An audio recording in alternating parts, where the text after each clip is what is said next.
Happy New Year's, everybody. We're back with the first pod of this year. Well, technically the second, but the first full week of wrestling this week. Yeah, because that one like some Back to the Future bullshit. Yes. So, welcome to the We Are Wrestling podcast for 2021. I am your host, Viral Viper, aka Viper Freeze, with my co-host, The Renegade Enigma. And this week was, I'm not even going to say it was a week in wrestling. It was the week in wrestling. It's the first week of January, which is the week in wrestling. It changes everything. Everything changes.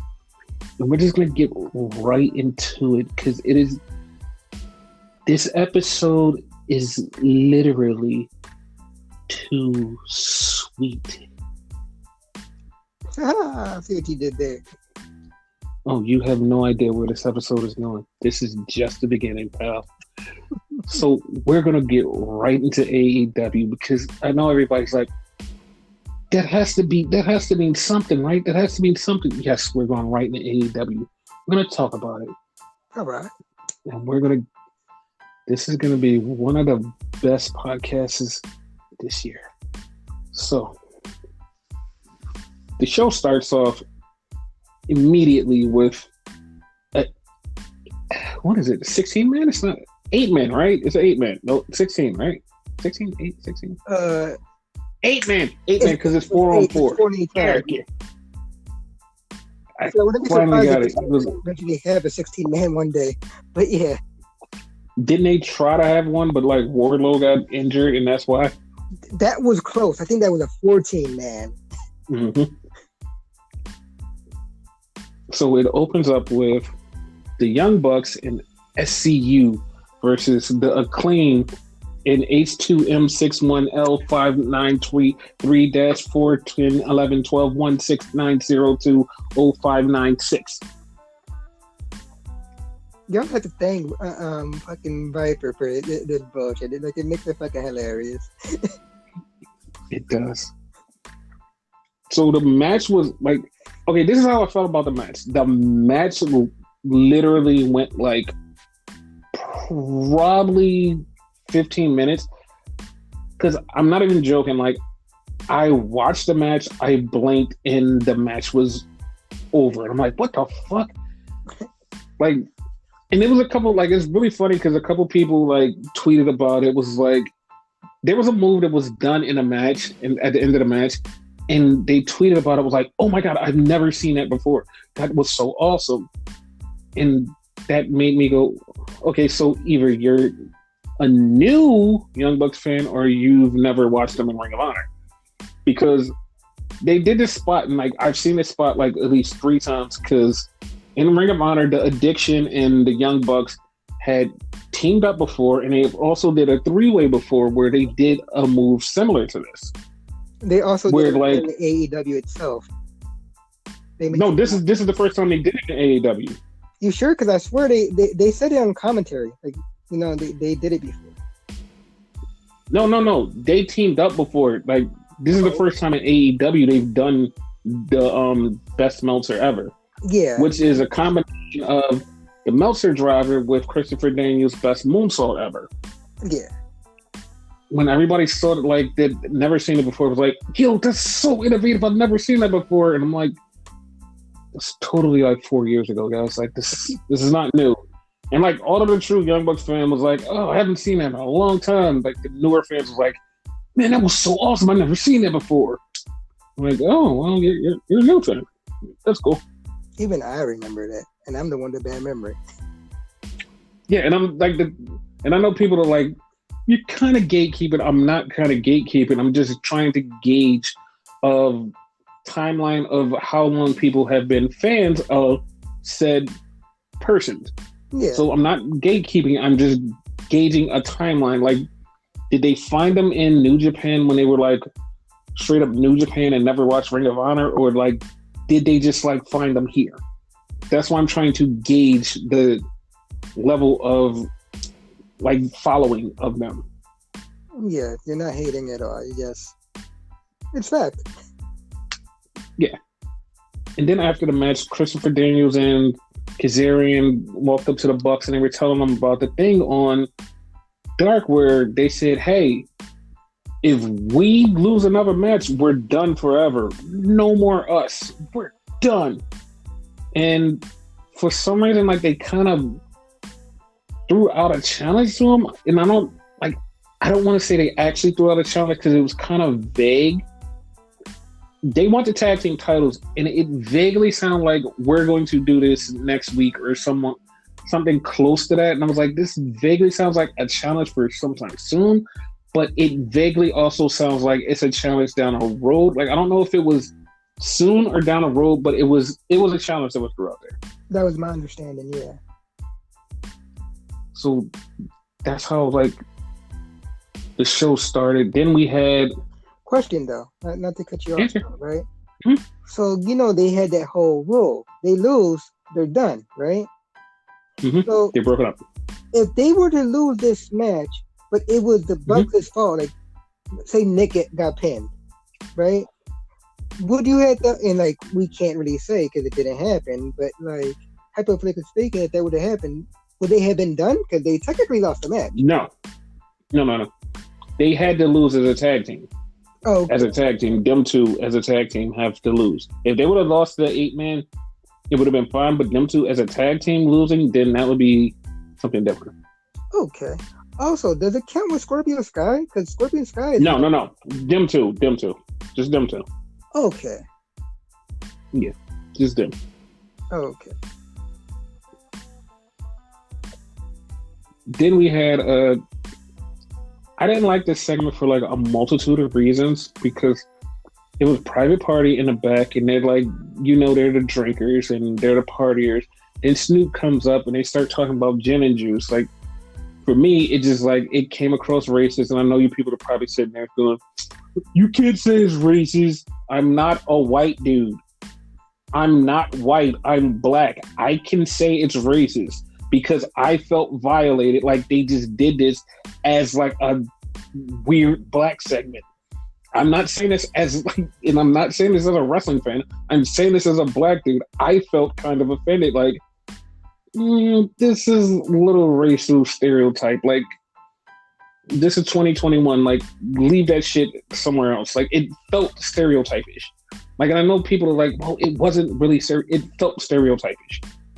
No, like it felt I'm Latino, and I kind of felt it. Yeah, it just felt stereotypish, and like it could have just went somewhere different, and it would have been like cool, but it just went stereotypish, and like I didn't like that. Yeah. And then Matt Hardy come up and he brings out his contract, and he wants Private Party to sign to him, and he's talking, and he's like, "Yeah, you can keep your Twitch and Cameo. That's like 3 months old. This joke is 3 months old. Leave it." It wasn't necessary, and it didn't hit. And like everybody that like I know that was watching it, it didn't hit for them, and it was like, "Oh, okay." It was like one of those segments. It was like, oh, it was just there. Okay. Throwaway. Mm-hmm. Yep. Then we had a Haas battle. Wardlow versus Jake Hager. I'm literally actually confused, and I know this is like funny. You know what confuses me? What? Jake Hager was undefeated and Wardlow beat him. And they made no big mention of, Jake Hager's like this big, unbeatable monster. The only person to beat him is Cody. Like, I can't believe that Wardlow beat him that easily. Like, why didn't y'all make a big deal of that? Like, it would have gave more hype to Wardlow. Like, dude, it should have been more hype to Wardlow. That made perfect sense. Yeah, like I didn't even think about that. And by the way, Wardlow did beat him with the F-76. And also in that match, I literally thought it was going to be a little bit of inner circle, like beef, but it wasn't, and it just moved on. I was like, okay, that was a thing. I could actually appreciate that a little bit. Like it didn't go where we thought it was gonna go. Yeah, but like I feel like it's gonna wind up going where we think it's gonna go. Yeah, eventually, because there's a segment that happened like later tonight. Yeah. Like it was something you predicted, and like now I see it more, like slowly but surely. Like I think it's what 1 or 2 like things that have to happen before that happens. Yeah. Oh, okay. And then we had the weigh-in between Darby Allin and Brian Cage. And for some people who don't understand, the weigh-in is like another way for AEW to get away from the contract signing like segment when they setting up a match. So they go with the weigh-in and like the press conference, and they try to stay away from just a pure contract signing. It's like it's something new to spice it up. I appreciate it, but it's all basically the same thing. Yeah. But I appreciate them going, hey, this is something new. So of course, it breaks down and Sting comes out and Taz runs off, and it was funny because Taz goes, you're done, you're done, you're done. And I'm thinking, oh, he's telling Sting he's done. Darby, next week you're done. You're losing the title. I'm like, wait, what? Like, I thought you were yelling at Sting. Why are you yelling at Darby? But that literally fucked me up because I swore he was yelling at Sting. He was like, you're done. I'm like, all right, he's telling Sting he's done. Darby, next week you're losing the title. You're done. I don't think Taz, the character, the AEW character, mind you, has the balls to say that to Sting. Yeah, I think he might actually be scared of Sting a little bit. Yeah. Now, having been like the actual like man or the ECW version, yeah, he gives no fucks. Yeah. But the character, they kind of made him like a cowardly heel, so. Yes. So they're going against a little guy because in the weigh-in, like Cage was legit like 102 pounds bigger than him. It was like 272 to like 270 or no 170. Yeah, it was it was one something, which actually shocked me. It was like Darby is like a little dude. I thought he was kind of bigger than that. Yeah.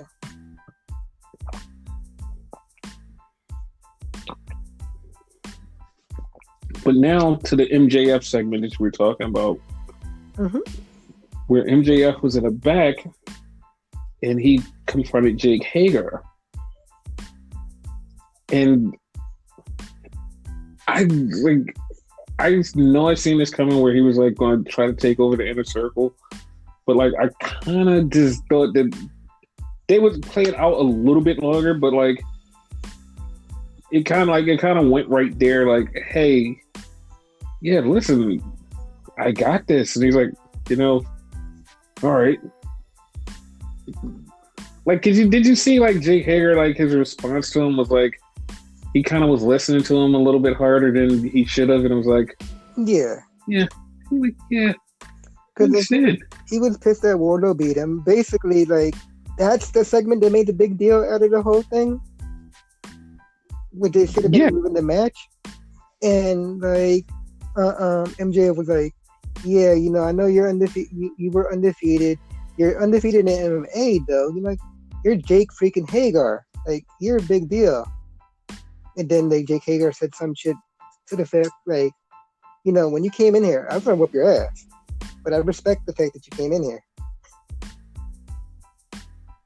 And like it's going a little faster than I thought. Like, so probably by the pay-per-view, which is in February, like it's gonna be the end of the inner circle, and they're gonna turn on Jericho. Yeah. Yeah, I see. Like, because. So already he has talked to Santana and Ortiz and kind of got them behind him. He's talked to Jake. He just needs to talk to Sammy and I think it's like one more person in the circle. Not perfectly, but Wardlow been with him since the beginning, so I don't think that'll be. Yes. The only one is going to be Sammy. Yeah. And I have a feeling like they're going to have a match against each other, and that's where he's going to earn Sammy's respect, and then right after that, he's gonna turn on Jericho. Jericho's out. It's over. Yeah.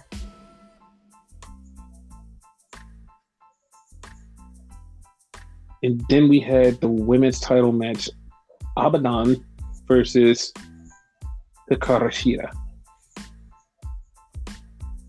Once again, this match, I thought it was longer, but it was like only like 7 minutes. Yeah. It was weird. It was bloody, but not bloody because people beat each other up. It was bloody because Abaddon bit her with the blood, and I was like, oh, okay. Which sort of cop out, like he took her under the ring, like the whole like I'm gonna take you to hell type of thing, and bit her under there. But she's still bitter. Yeah. It's fine. It's still bitter. Bit her leg too, apparently. Yeah. Like I guess they were trying to make it like weird and bloody, and like I understand. It makes sense. So after that, then they had Cody Rhodes versus Matt Sydal. Well, in Cody Rhodes' corner, the SNOOPDOGG was in his corner. And if you guys don't know how to spell that, Snoop Dogg. But, oh shit. But yeah, Snoop was in Cody's corner, and I don't know why. I just have no fucking idea. But like half of the timeline just starts going, Vince is gonna be mad that Snoop is in AEW. I'm pretty sure that's not the case, but like I don't know why people always continuously go, we're gonna make this about the two companies facing each other. Like this, it's like I don't really care. I don't care. So Cody and Matt Riddle had Matt Sydal had a match. Riddle? What the fuck? I mean, Snoop was there and he was high, and it was a Matt, and it should have been Matt Riddle. You made the joke yesterday, and now it's stuck in my head. Yeah. With Matt high and Snoop, it all just goes to Riddle. That's why. My bad. But yeah, Matt Sydal and Cody were wrestling, and then who the fuck came out? I forgot. Like it was total. Well, who won the match? Weird person. No. Who came out after Cody beat Matt Sydal? It was somebody. Damn. It was Serpentico and Lufer because within the match, like they got like hit, whatever, and they got pissed off. So they came in after the match. I don't like to be honest. Like just because they're so random, it just totally slipped my mind. Yeah, that's understandable. And they got beat up, and Snoop jumped off the top rope and splashed Serpentico. It was like the worst splash that I've seen. It was just like really crazy. I call it a dead frog splash. That's how bad it was. Yeah. And then they showed something from Dark that was. I'm a big fan of fucking Serpentico and Lufer though. Kind of want to see more of them. Okay. Well, now that they did this, it's probably going to be a feud with Cody and Matt versus Serpentico and Dr. Lufer. Yeah. So they showed something on Dark that was really like cool. So it was Marco's stunt, and he got beat up by -1, who called them out and said, "Hey, when I get older, I'm going to be bigger than you." That hurt. That hurt me, and I'm not even short. That hurt. Like, I know Marco had to cry, but like, it's good to see -1 actually be a part of the company, even now when he's young. It's kind of cool. The most awesome thing to that, like, as you would say, like, take a peek, like, behind the curtain, right? He actually wrote his own, like, promos. Yes. And that's pretty cool. Yeah. He's going to be good in this business. I could see that. And So after that, they go backstage and they're talking to the Jungle Express, and they're like, "Hey, blah blah blah blah blah," and all of a sudden the FTR comes up, and for some reason they have a match against Jungle Boy and Luchasaurus next week, and Marco Stunt goes, "It's gonna be me and Jungle Boy against you too," and FTR just cracks up because they cracked up and like they insulted him. I have a feeling he's gonna do either really good in the match or he's going to win the match. Yeah, I can see that. Like they're like, what's the word? Underestimating him. Yes. And then we have a promo from Jon Moxley, and Jon Moxley goes, "I'm back. I'm the boogeyman, and Kenny, I'm coming for the title, and this and that, and you won't see it coming." Now, I'm going to get into why he called himself the boogeyman later in the show, but like, that was like, okay, like, all right, sure, like, you're back, and he's going to go after Kenny for the title. Sure. Before you go to the next segment, as you're saying it, and as he said it, right? When he said, "I'm the boogeyman," I straight up went to like WWE's boogeyman, and I'm coming to get you. Like in my head. We're actually going to get to that later on also. Oh, okay. Like, there's a lot to get to in this show.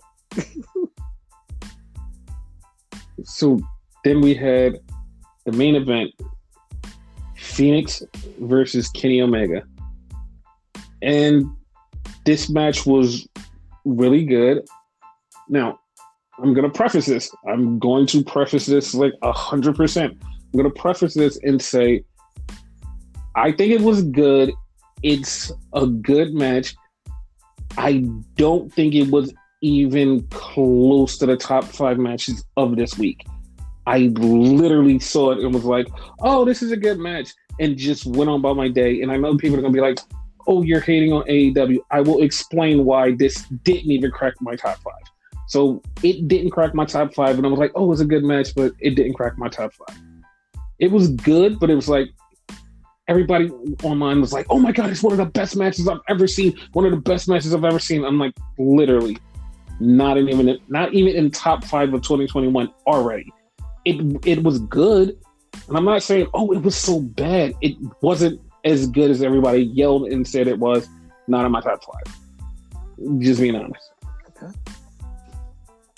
And then after the match, it was a really, really weird thing. So after the match, Don Callis gets in there and talks about, "Yeah, we beat you up, Phoenix, and we're gonna finish you." And then they cut to the back, and Pac and Pentagon are getting beat up by Butcher, Blade, and Brady, and they're just beating the hell out of them. And Phoenix is crying, and Phoenix is sad, and Phoenix is like, "Oh my God, oh my God, oh my God." And then they start beating up Phoenix, and all of a sudden, here comes Jon Moxley with Barbie, and Jon Moxley is hitting him with the barbed wire baseball bat, just hitting him and hitting him. And Don Callis is like, "No, stop, that's the champ." And before he could get another hit in, the Good Brothers showed up. And they start beating down Jon Moxley, and Jericho, first thing he goes, "Wait, it's the Impact Tag Team Champions. They're not supposed to be here. They even brought their belts to the show." And it's like, "Jericho, we could see. They're like, they have the belts on. What are you talking about?" Oh my God. And like, he just like kept putting over that they're not supposed to be here. They're from Impact. They're the Impact Tag Team Champions. And it's like, dude, like, we see it. It's there. You don't have to keep putting it over. Like, you put it over once and say, "Oh, it's the Tag Team Champions." We see them with the Tag Team Champions. They're right there. It's front and center. Nothing else.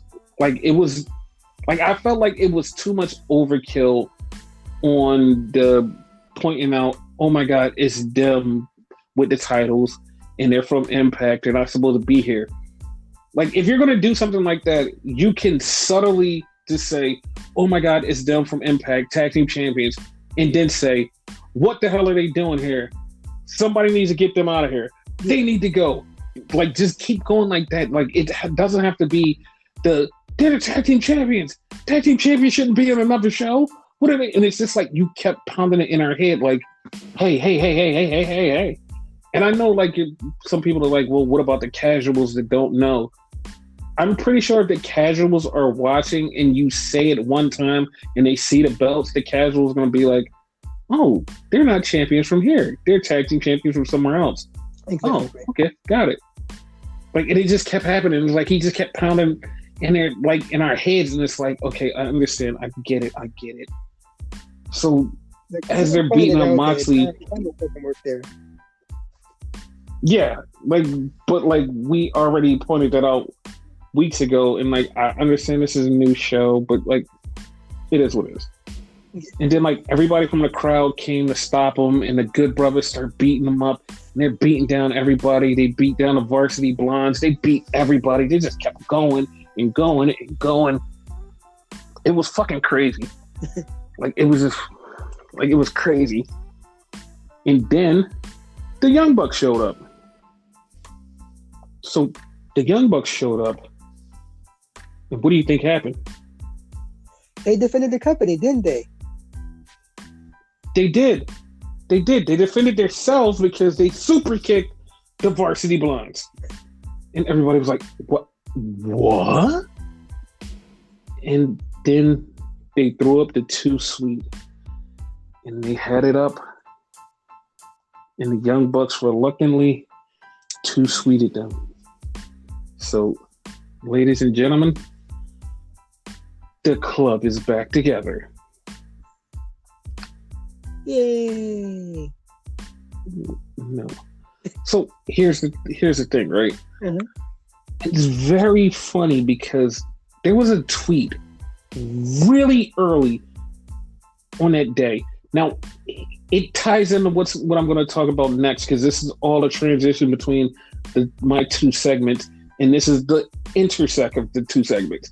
So it ties into what I'm going to talk about in a minute.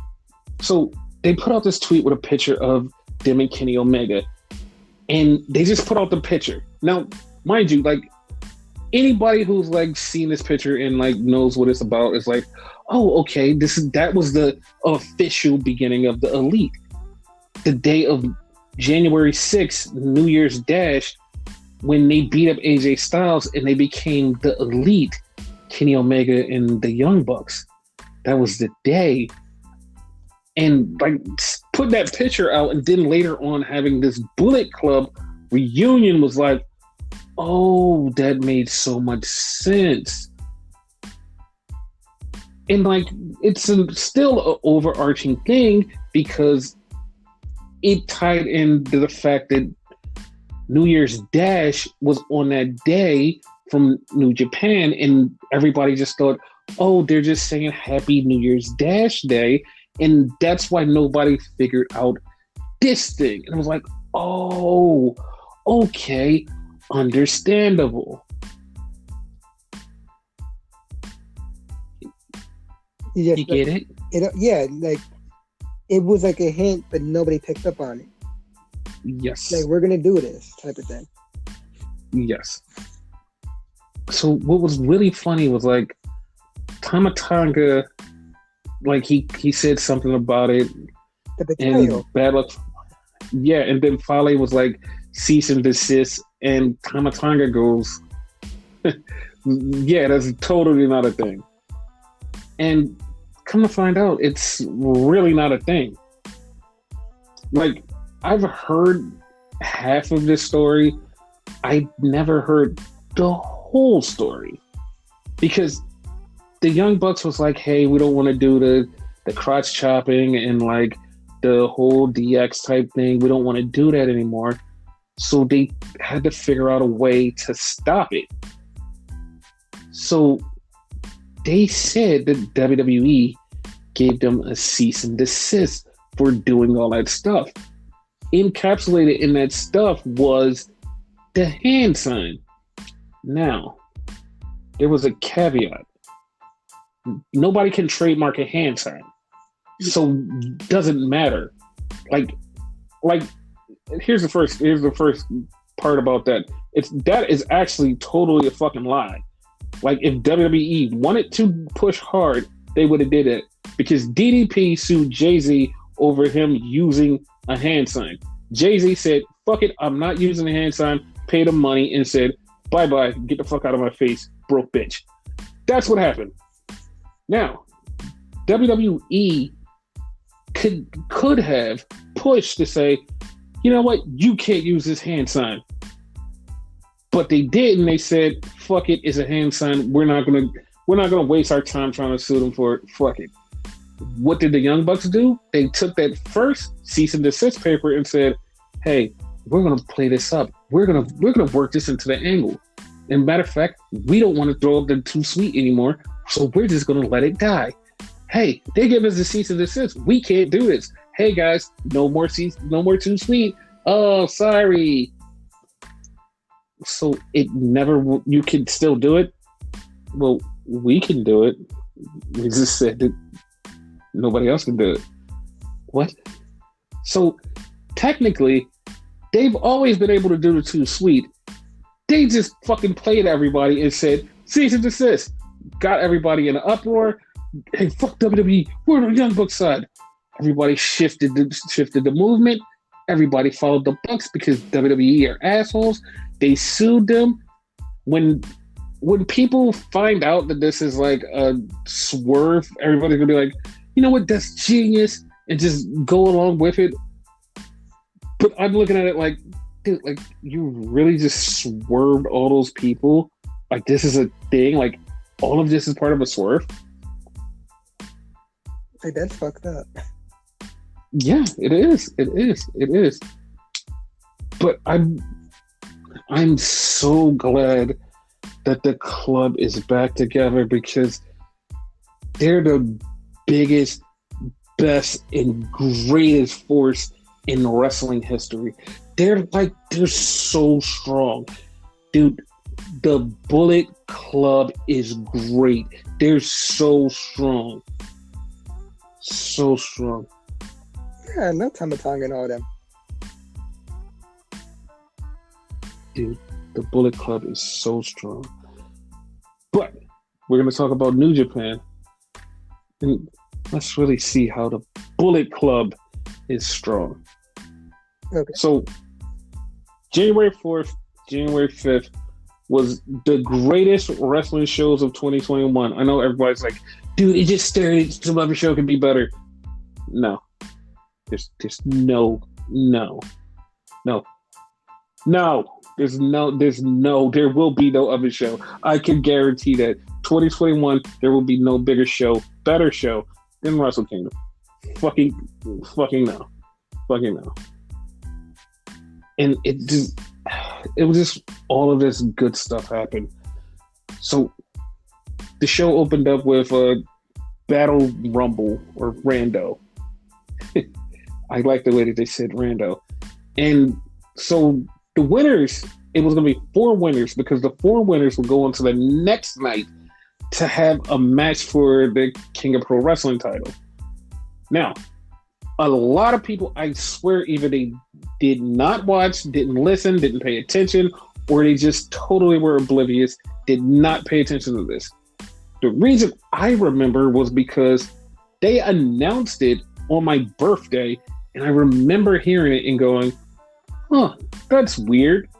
4 winners for a 4-way the next night? Huh, that's so weird. But that's what happened. It was 4 winners. The coolest part about the winners of it was, so Bad Luck Fale, Bullet Club, Chase Owens, also Bullet Club, and Bushi, who is LIJ, Los Ingobernables. So they were in the ring, they were throwing people out, and they get to the 21st person, which is the last person, which is Yano Toru. So Yano is coming down to the ring. They throw everybody out. So with that being said, Yano is still coming down to the ring. 3 people in the ring. Yano's supposed to be the last person in the ring by process of elimination. Yano gets in the match without even getting all the way to the ring. His music didn't even cut off, and he still fucking wound up in the ring. It's like, dude, how the fuck did you win? Because it's like so fucking... Because it's so Yano to win a fucking match, not even get in it. Just so Yano. Hilarious. It's just so fucking Yano. That's just him. So the rest of the night starts with a match between the winner of the Best of the Super Juniors, Hiromu Takahashi, and the winner of the Super J Cup, El Fantasmo. Not confused with Phantasmo from NXT. Totally different people. This guy's a Canadian. Don't ask. Don't ask why his name's Phantasmo. Don't ask. So they had a match. And a couple things happened in this match that one thing happened that didn't lead it, like it led into something else 2 nights later, and then something happened that led into the next night. Because the winner of this would face the junior heavyweight champion the next night at Wrestle Kingdom. So El Phantasmo he's wrestling with Hiromu, and he does a backflip, and he hurts his foot. And I was like, that's weird. So he kept messing with his foot the whole night, and it's like, what's wrong with his foot? Everybody thought he messed up his ankle, and it's like, dude, what is wrong with his foot? We'll get to that later. Now, if you have never seen El Phantasmo wrestle, El Phantasmo is really freaking good. He's just a super dickhole and just as a character, and his character's so swarmy and dickhole that you're I don't care how cool you are, I just want you to leave. That's how weird he is. When you can put somebody on the rope, lay them on the top rope. He laid Hiromu on the top rope, mind you.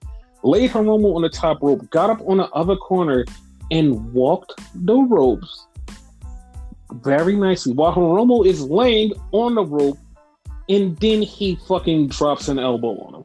It's dude, that's not even possible. How? And he fucking did it. He fucking put Hiromu outside. He climbs up on the other ropes, walks all the way around to where Hiromu is, stands there, mind you, walking the top rope, stands there, turns around, complete balance, just turns around, clear, holds his arms out, and does a fucking moonsault. It's you have ungodly talent. You're just a fucking swarmy asshole. It's just fuck, what is wrong with you? So during the match, yes, he's not human. During the match, he fucking stomps on Hiromu's hand, both of them, and he can barely use his hands, but Hiromu comes back and gets the win. And it's dude, he's I love El Phantasmo. I just wish he was just his character would change, because he's a fucking dick and he just fucking bugs the fuck out of me. That means he's doing his job though. But it's a right way to do your job, and it's a wrong way to do your job. His way of doing the job is just I just want to choke him. There's other people who are bad guys that you're oh, I mean, you're doing your job, but I kind of respect you at the end of the day. It's I want to fucking punch El Phantasmo sometimes. Dude, he was on fucking New Japan Strong, and he debuted a new song. He told everybody, I'm debuting a new song. I'm debuting a new song. Guys, I'm debuting a new song. I can't wait for you guys to hear it. This is literally what he was saying all over social media. You know what happened? What? You want to know what happened? He walks out, and they can't play the song. And literally, Kevin Kelly is dude, what is going on? Oh, I didn't give you guys the copyrights. Oopsie. I'm you're such a dick. And the thing is, it's his song. He made it. He didn't give them a copyright to play it. They had to black it out. And Kevin Kelly was so angry. He's why did you tell everybody you was going to play a song? He's yeah, I said it's my song. I didn't want to play it now. He's you guys don't get the copyrights. I was what the fuck is wrong with him? He wound up eventually playing it, but he's such a dick. That's a swarmy asshole. Dude, you hyped it up so big that everybody was yeah, I can't wait to hear it. Nope, you can't hear it. Fuck you. That's a total dick move. Yeah. That is a fucking dick move. That guy angers me. He boils my blood. Like, he's just a fucking asshole. I I like can't him. fucking stand him. I know you like him. Yes, y'all. So- I'm an asshole in real life too. So, Yes. Like, jeez. So then we had a tag team match, which was great. Like, literally, like, up there for one of my favorite matches of 2021 already. It was the Gorillas of Destiny, Tama Tonga and Tangaloa versus Zack Sabre Jr. and Taichi. Now, mind you, both teams are both heels, but they had such a great tag team match. Like, it just was one of those fucking matches that you're like, going into the match, everybody had low expectations for the match, and they was like, it's just a tag team match. No one cares. And plus, they're both heels, and it's not going to be fun. After the match, everybody immediately regretted it. And, like, that was one of the matches I was looking forward to this weekend, and it was like, yo, this is going to be a great match. It's going to be a great match. Fucking killed it.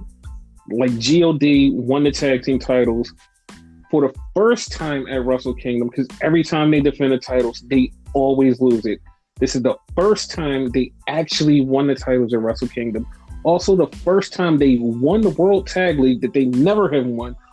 Also, they became the first 7-time tag team champions in New Japan, which is like, they broke all of these records because they're so fucking cool. But yeah, that was great. best tag team in New Japan. Yes. So then we had a promo, and it was from the Boogeyman, Jon Moxley, who is not allowed to come to Japan because of COVID. And he says, whoever wins this gets a shot at the US title. And it's like, okay, dude, but like, first off, these guys got to leave and then have a 2-week quarantine, and then they can wrestle you, and then have another 2-week quarantine after they wrestle you. And that's a lot of fucking stuff to do. But it's like, all right, fuck it, it's fine. Because now we have an official, it's going to be a US title match eventually. So the match is between Kenta and Satoshi Kojima. The backstory to this is it was supposed to be Kenta versus Juice Robinson, but Juice Robinson's eye got busted, and Satoshi Kojima just decided to fill in. The cool story behind Satoshi Kojima is he's a really great wrestler, and he's really old, but he's still great.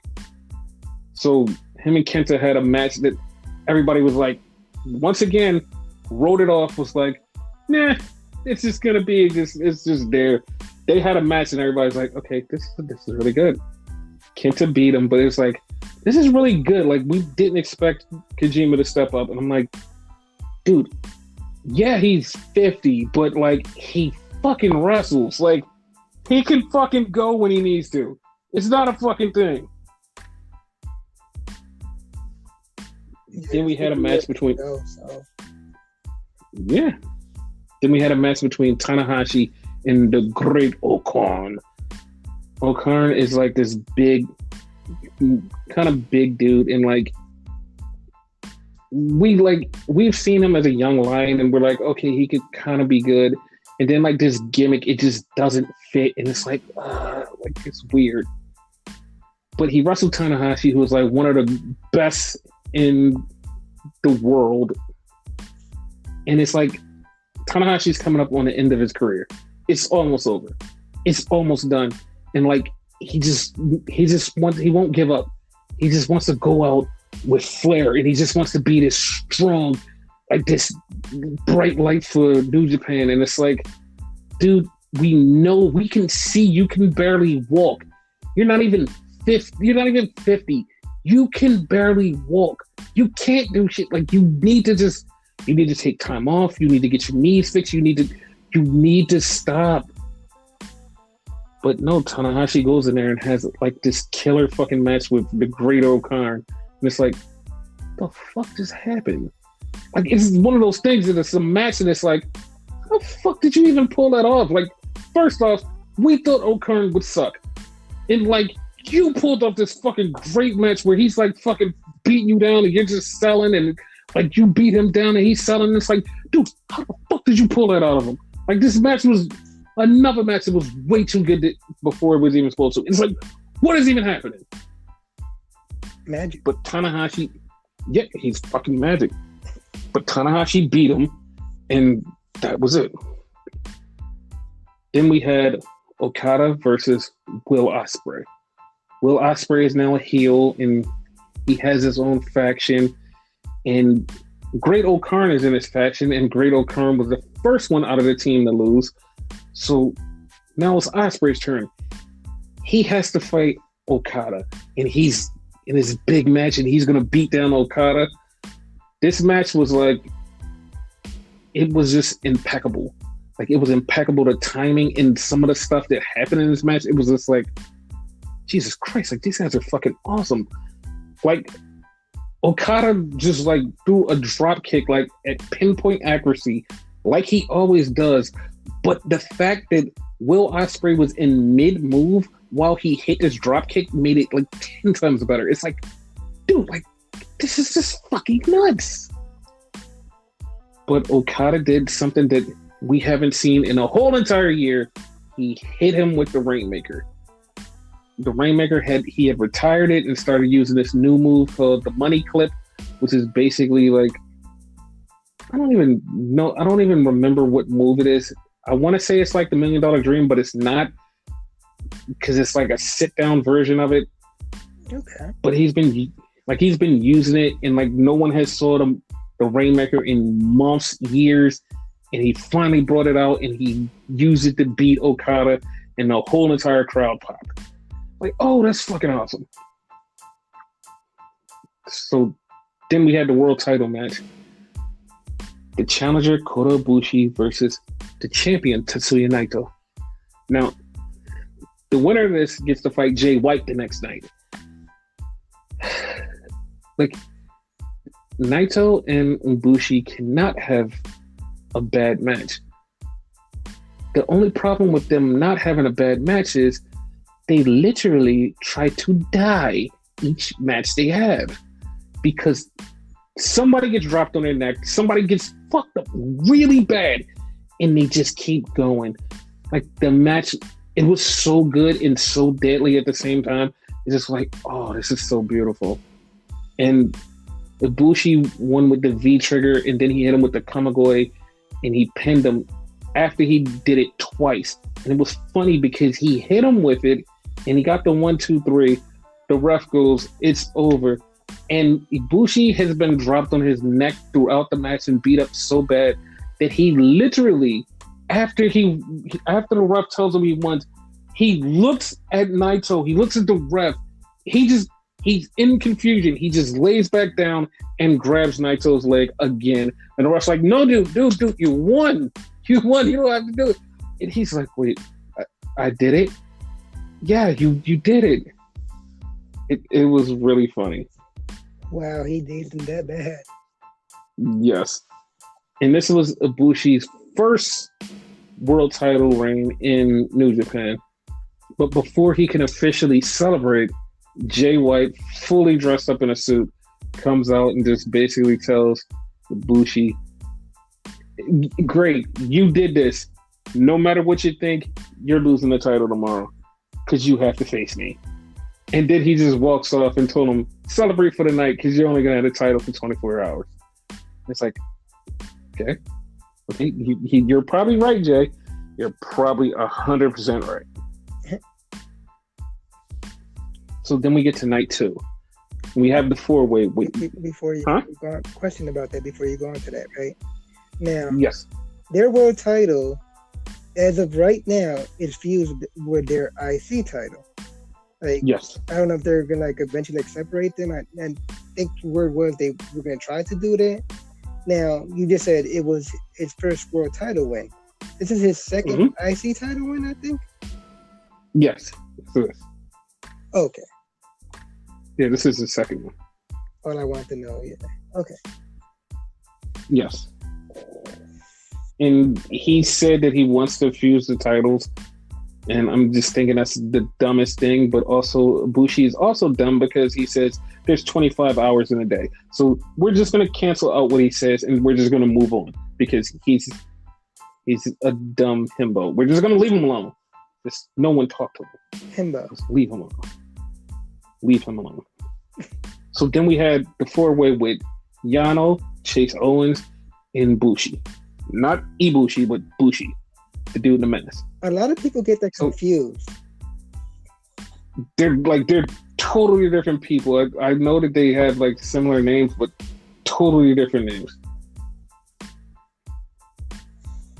But yeah, like they had the match, and Yano once again pulls out a victory from out of nowhere with a low blow after Bushi was knocked out cold. Low blow to Chase Owens and Bad Luck Fale. Yano fucking gets the win. Yano keeps his KOPW championship.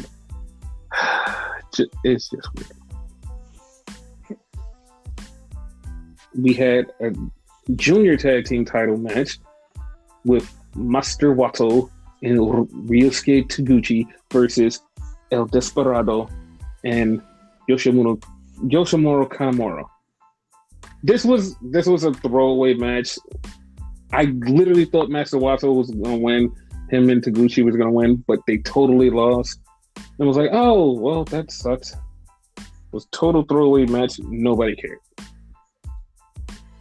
Then it was another match that was like fucking stellar and just definitely match of the year category. It was Shingo Takagi versus Jeff Cobb for the never openweight title. And Jeff Cobb is another member of Will Ospreay's Empire. And they had a fucking match that was just so brutal, beat down, just like a real Haas fight that was like, God damn, this is fucking great. Like, this is like literally just standing up in your living room going, yes, this is fucking awesome. And Shingo Takagi beat Jeff Cobb. So Will Ospreay's team lost every match they had at Wrestle Kingdom. I'm just about to end it too. Great way to start a faction. Everybody loses at Wrestle Kingdom. Fuck this. That's how it goes. That's how it goes.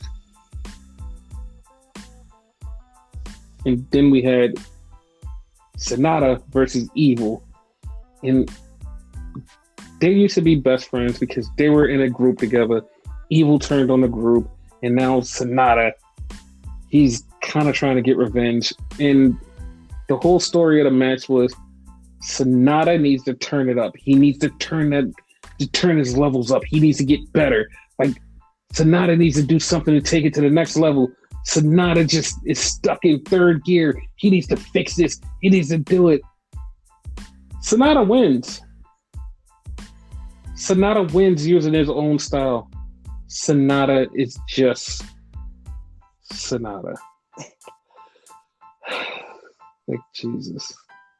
That's all I can say. It's just Sonata's just Sonata. Then we go have another fucking awesome stellar match. Hiromu Takahashi versus Taiji Ishimori for the IWGP Junior Heavyweight title. Fucking great. The whole match, Taiji is working over Hiromu's hand because from the night before, he had an injured hand because of El Phantasmo. And he's just working over the hand. He's working it over. And it's like, oh my God. And you're like, oh my God, he's going to lose. He's going to lose. But somehow, Takahashi pulls it out. And Hiromu winds up winning and becoming the IWGP Junior Heavyweight Champion again. And so after the match, he grabs the mic and he's like, listen, I want to elevate this title. And next year, I'm going to headline Wrestle Kingdom. I'm going to do this. And nobody's going to say no because he's really good. So hopefully he can do that next year. Didn't he like technically never lose that title? No, he did lose it. Oh, he lost it. Yeah, he lost it. Because I know there was like an injury like somewhere like, before. No, he lost the title and got injured. and then he came back and won the title. Okay. And it's funny because he actually lost the title earlier this summer to Taiji Ishimori, and he lost it because Taiji Ishimori worked over his arm. So, yeah, that was a thing. Oh, so it's like an ongoing thing with his arm right now. Yes. Okay. Yes. And then we had the main event was Jay White versus Ibushi for the titles. Jay White is fresh. Jay White didn't wrestle the night before. Ibushi had this very horrific match with Naito. Then him and Jay White have this match. And this match is almost 50 minutes long. It turned into being one of the best fucking matches I've ever seen in my whole entire life. It turned into one of the fucking best Wrestle Kingdom matches that's like, it was on another planet. It wasn't on another level. It was on another fucking planet. It was out there in fucking Jupiter. It just was fucking great. The reversals, the fucking moves, it just was so great. Fucking Ibushi hit Jay White with the Kamigoye, which is his knee strike, which he wins with, and Jay White kicked out. So they keep going and they keep fighting. And Jay White hits him with the Blade Runner, which is like a version of Sister Abigail that's like way cooler. And Ibushi kicks out. Then they just start doing fucking reversals out of fucking moves that you're like, there's no way you can do reversals out of that. And it just keeps going and it just starts building and building and building. And fucking Ibushi had to hit him with the Kamigoye to the back of his head and just knock Jay out and then pick him up and hit him again and then get the win. And Ibushi keeps the titles. And Ibushi is now the IWGP World Heavyweight Champion and the IWGP Intercontinental Champion. He celebrated, and right before he can have a cool celebration, Sonata comes out. Sonata's dressed up, just looking like $1 million. Like he literally he just looks gorgeous. He's a gorgeous man. Not even gonna lie, he's a gorgeous man. He stands in front of Ibushi and they're talking, and he basically says, I want a shot at the title. Ibushi goes, okay. Sonata says, okay, now I'm leaving. Okay. Like you said it, like just saying it, it just seems weird because it's like, dude, like first off, that's not the way to challenge somebody. Second off, that's not the way to answer somebody. This seems really weird. Like I know you two are really dumb, but it just seemed like two kids like, hey, I want to play with your ball. Okay. Like, I'll come over next week. Okay. It just seemed like that. It's just like, what is... Like, the match is going to be great. It's just like, they're really fucking airheads. They're two fucking himbo idiots. It's like, dude! Like, fucking words, say words. Like, I just, but they're kind of like mirror images of each other, like a slight bit. Yeah, they're both fucking very beautiful men that are very dumb men. Yeah. It's just like they're fucking airheads. And like somebody had a picture and like they literally wrote the quote, like, two men, not a thought between them. And I was like, you know what? That's fucking true. That is fucking true. And then after that, they usually have like backstage things. And they do backstage interviews, and Jay White does a backstage interview, and he's just like, he comes in and he's just distraught in tears, and he's just fucking going off. He's like, this is what you wanted from me. He's like, you broke me. And he just starts going off. He even like just calls himself Jamie instead of Jay White. And he just starts going off. And he just fucking loses his shit. He even says, I'm done. He's like, after tonight, I'm done. I'm done. You have broken me. I'm done. I'm done. I'm leaving. was like, my services would be better elsewhere. Like, he cut such a fucking great promo, and I am not doing it anywhere close to justice because he fucking turned it up from a fucking 7 to a fucking 77. He gave such a good promo that it was like, oh my God, you were just like you're in another dimension, dude. Like, how the fuck did you just come from just like, I've watched you 7 years, and when they pointed it out, I felt like a dad because they were like, 7 years. He's been here for 7 years. I've watched him since he was a young boy with his head shaved, grow up into this guy that is the best wrestler on this planet without a doubt.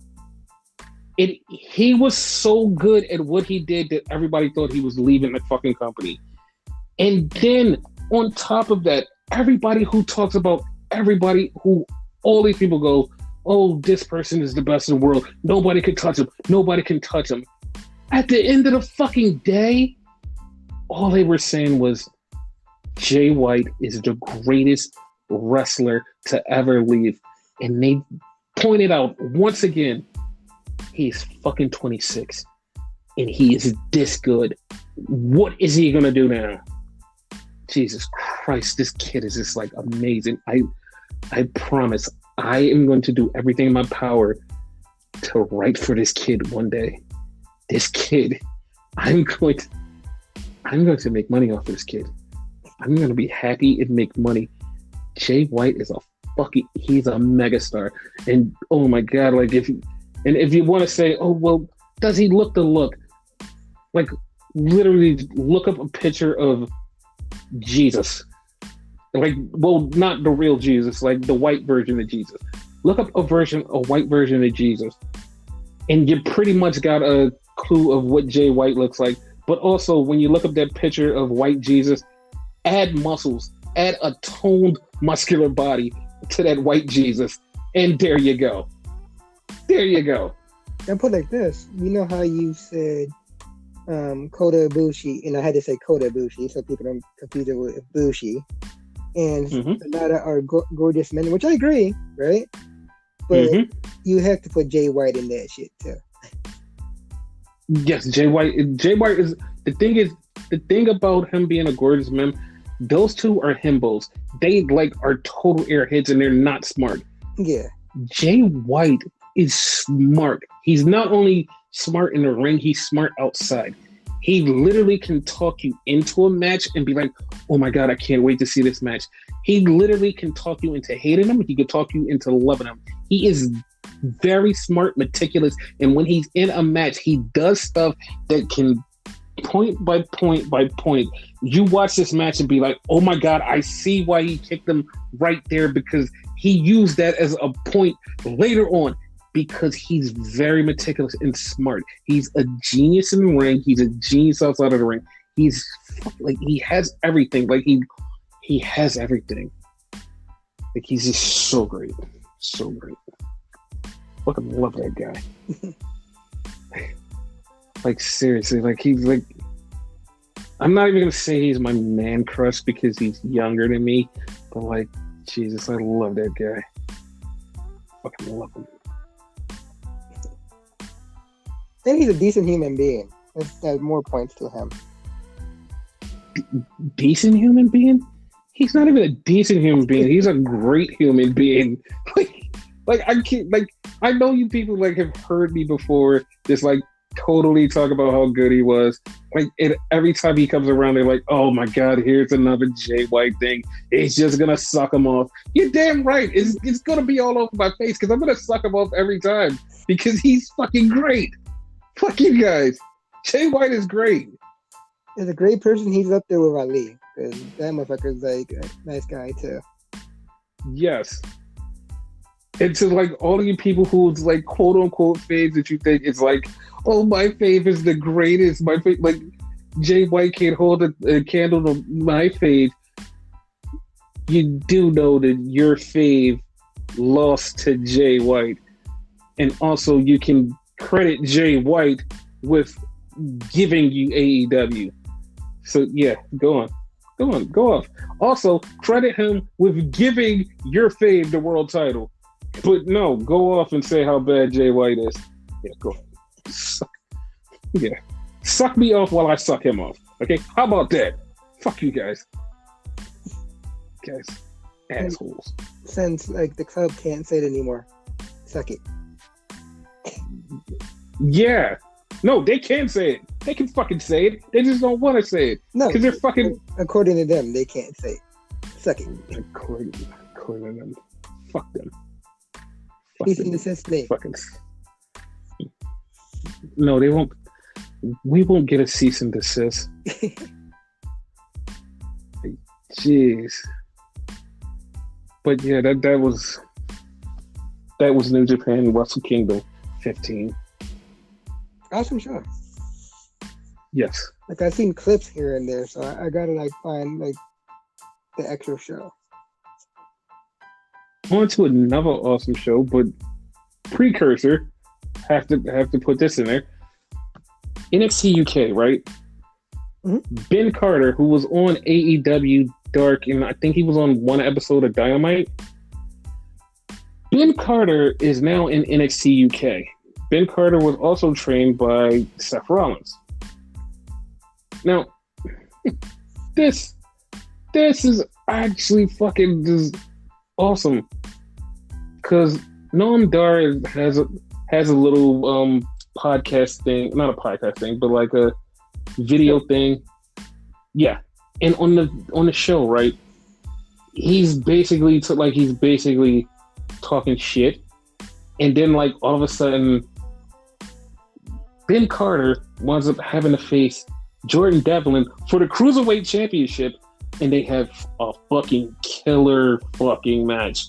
Like, oh my god, like Ben Carter fucking kills it. Like, oh, it was so good. Like, it was so good. Jordan Devlin won, but like that match was so good. Like, for like somebody like Ben Carter to just step out of nowhere, kind of, and to step into a title scene. Ooh, like he really did good. Like he did so fucking good. Like I can't wait till the pandemic's over, so like we could have cruiserweight title versus cruiserweight title. That's eventual. Yes. So back to NXT, the NXT USA version. So it starts off with Damian Priest, who Renegade hated his hair, versus... What the fuck was that? It was a man bun. No. Versus Karrion. What? Man buns are known, though. I mean, I don't think you noticed, but like, men do wear them. It doesn't look right ever. Ask Booker T. He wears them a lot. But like Booker T doesn't count because he's an old man, and like no one really cares what old men do. So it was Damian Priest versus Karrion Kross. Now, here.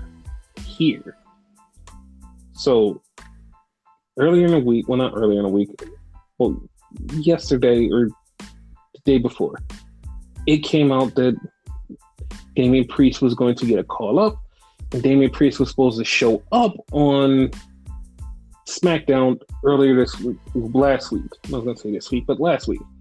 He was going to show up and he was going to be in the main event somehow.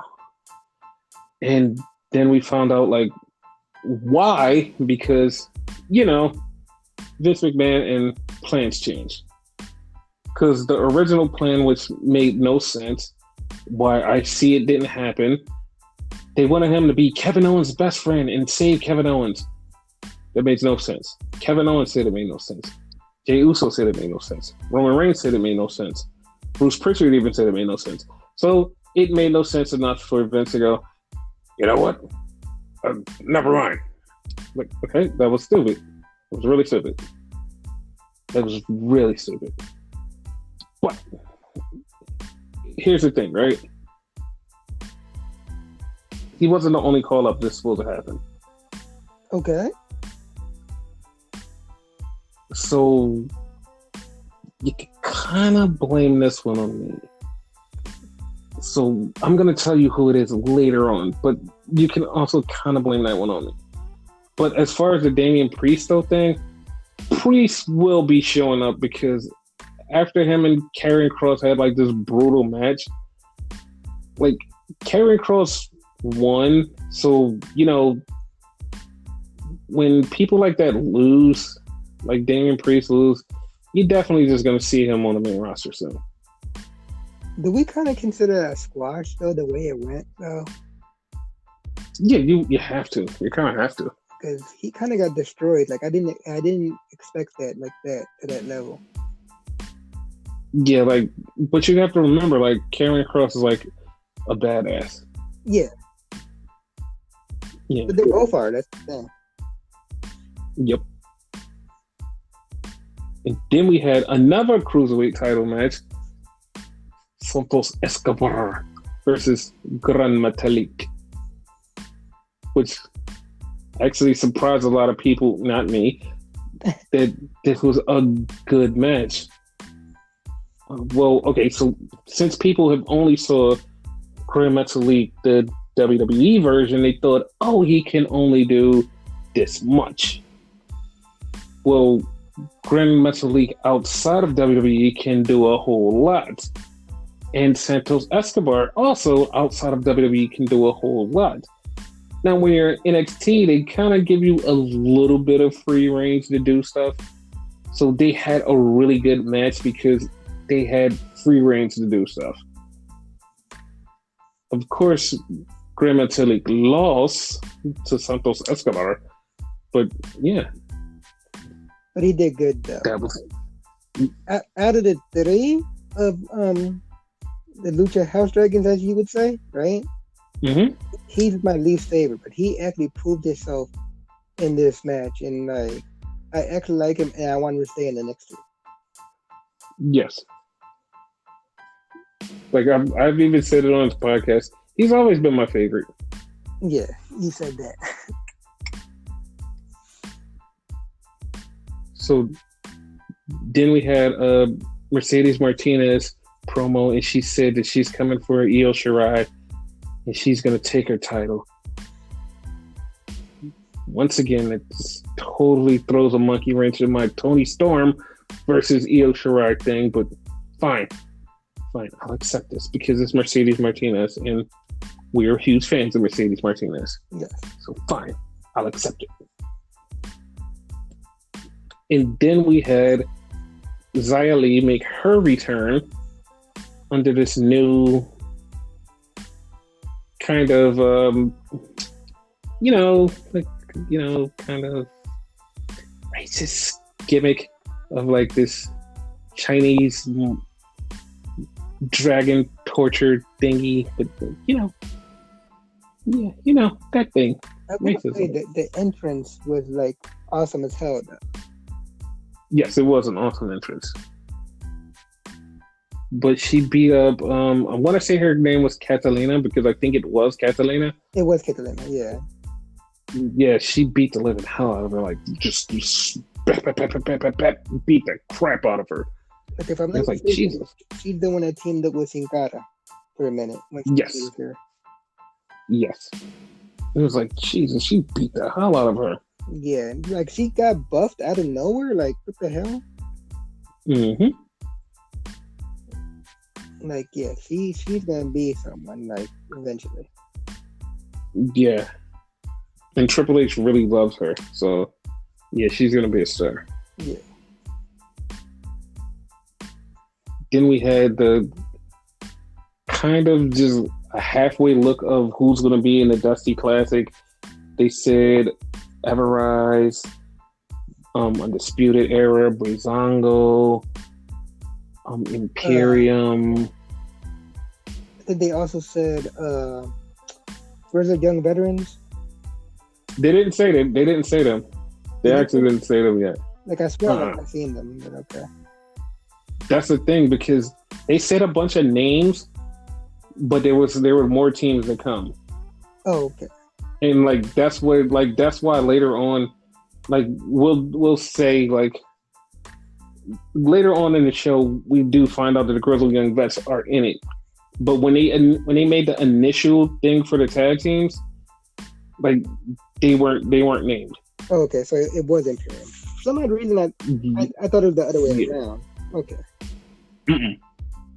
Because the Grizzled Young Vets later on were in the crowd, and that's when they said they were in. That's also when they announced another tag team that was in, but we'll get to that in a minute. Okay. And then we had Bronson Reed talk about, hey, this year is going to be my year. I'm going to do something. I don't know why I gave him a country accent, but that was my accent for him. He did have an accent, though. So, it fucks him up every time he talks. It's an Australian accent. Not Australian. New Zealand. Close enough, though. It's pretty similar. I mean, he has the same accent as Jay White, but I don't know why Jay White sounds so much cooler than his. Question. I guess what? If it's a thing for later, just say it was later, but I want to say we glossed over something, and it was an announcement of something else with Dusty Rhodes. Later. It was later? Later? Because I swear it was right there and then. Okay. No, it wasn't there because it actually happened after this match that we're about to talk about. Okay. Go on. Because this was one of the best matches, in my opinion. Yes, it was Rhea Ripley versus Raquel Gonzalez. They were brutal and beat the living fucking shit out of each other. They fucking tried to kill each other. They just beat the fuck out of each other. They just kept trying to kill each other. Legit trying to kill each other. Not Naito and Ibushi trying to kill each other with just wrestling moves. No, these people were trying to kill each other with weapons and wrestling moves. It just was legit trying to murder. Mm-hmm. It was just fucking psychotic. And one of the funniest things that popped everybody who watched it, Dakota Kai got in the match and they were fighting all over, and Dakota Kai got in the match and Rhea Ripley beat her up, and I jokingly said, stuff her in a locker. Why the fuck did Rhea actually stuff Dakota Kai in a locker and lock the locker? It's oh my God. It is my fault. I'm surprised that she actually fit in a locker. And I don't mean a whole top half locker. I mean, the locker's just half and half. She fit in the bottom half of a locker. That was just fucking amazing. And Rhea put her submission on Gonzalez with a fucking chair, which is fucking awesome. And I didn't think of anybody to do that, but she did it. And then they wound up fighting and going through the stage. I was oh shit. And it was a last man standing, so Raquel Gonzalez got up and she beat Rhea Ripley. And once again, like I said earlier in the podcast, yes, this is my fault, because remember that comment I made to you not so long ago on this podcast, actually, and we were talking about wrestling, and I said, you know what? She should face this person because there's nobody else for her to wrestle. Who else is she going to wrestle? There's no one else she can wrestle. And I literally listed off a bunch of names, and we both said, yeah, you're right. There's no one else to wrestle. Well, ding dong, hello. Rhea Ripley is a person to wrestle, and Rhea Ripley is going to get called up to Raw, and she might very, very well wind up fighting Asuka for the title. Okay. Definitely 100% my fault. Because every time I come on this podcast and say, hey, these things aren't right. Somebody needs to fix them. What happened? They get fixed. Rhea Ripley coming to Raw and being part of the women's division fixes a lot of things. Yes. Now, the thing that you were talking about, the women's Dusty Classic, that's where this was announced right after this match. Okay. Yes, so we're going to have a woman's Dusty Classic. tag team. I don't know when it'll start, but it will happen. They probably try to do both simultaneously, I guess, which would, I think, probably be hard, but whatever. Yeah, that'll be really hard. So we get the police escort of the Gargano way to the building, and they're there to talk about whatever the hell they're talking about, because I have no idea what they're talking about. And then somehow Candice calls out Shotzi, and Shotzi comes out, and poor Austin Theory tries to confront her, and Renegade, this is his fault, not mine, goes, she should shoot him in the dick. She shot him in the dick. I didn't say dick. I didn't say dick. I just said shoot him. No, you said shoot him in the dick. You wanted the ball shot. So Shotzi gets in the ring with Johnny and Candice, and we're like, okay. And NXT yelled at me and said, hey, remember that thing you wanted? Here's that thing you wanted. And all of a sudden, Kushida shows up. I was like, oh, that thing I wanted. I really wanted that thing. So they're standing in the ring. Dexter Lumis comes out with a drawing of Shotzi Blackheart and Kushida versus Candice and Johnny. And he makes a tag team match. And of course, Kushida and Shotzi beat Candice and Johnny, which Johnny got pinned by Kushida, which leads to a match between Kushida and Johnny for the North American title. Yeah. Got the thing I wanted. So then, wait, that's where the Grizzled Young Vets were. The Grizzled Young Vets were right there because that's when Johnny announced him and Austin Theory are going to be in a tag team classic. Yeah. So then we had the main event, which was Finn Balor versus Kyle O'Reilly. Now, okay, before I say more, like I said, I don't know if it was just me jaded by wrestling this week because it was so much great wrestling that I was like, okay, this match wasn't as good as their other match. Because I literally was like, this match is good, but it's not like as good as their other match. Like I said, I guess it's because I watched superior wrestling this week that was like, it's not as good as I thought. It was good, but not as good as I thought. Like, I think it was better than their first match, in a sense, because there was some storytelling in there, and I'll let you go into detail with it. But like, it was mostly because Finn was out for blood and wanted revenge, you know, even though he won the match. So, yeah, which was odd because he really did get his blood payback because Finn had him in a submission and Kyle O'Reilly tried to get to the ropes and he couldn't use his arms to touch the ropes, so he bit the ropes. And when he bit the ropes, Finn kicked the ropes, which messed with his jaw. So now Kyle O'Reilly's jaw is hurt. So Finn goes after the jaw throughout the match and Kyle O'Reilly is fighting him back. And also in the midst of that, Finn hits another kick to the ribs like he did before in their previous match, and that hurts his ribs. So Finn wrestles the match and goes after the ribs and the jaw, and he puts him in a abdominal stretch, but he locked on the jaw part, and he had him down, and there was no other way for Kyle O'Reilly to do but just fucking tap out. So Finn got his revenge. Literally. Yeah, he picked them up. That's why I consider it better, because it was story to that. Like, if you weren't paying attention, you wouldn't like pick up on it, you know? Yes.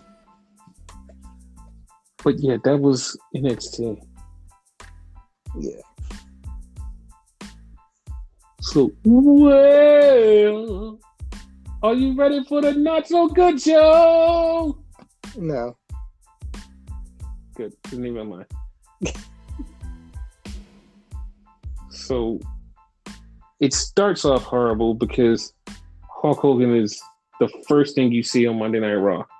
And then it even just further just debilitates into horribility when it's Miz TV and they're talking to the New Day and it's just a bunch of crappy comedy and it's like, dude, just fucking fight and get this over with.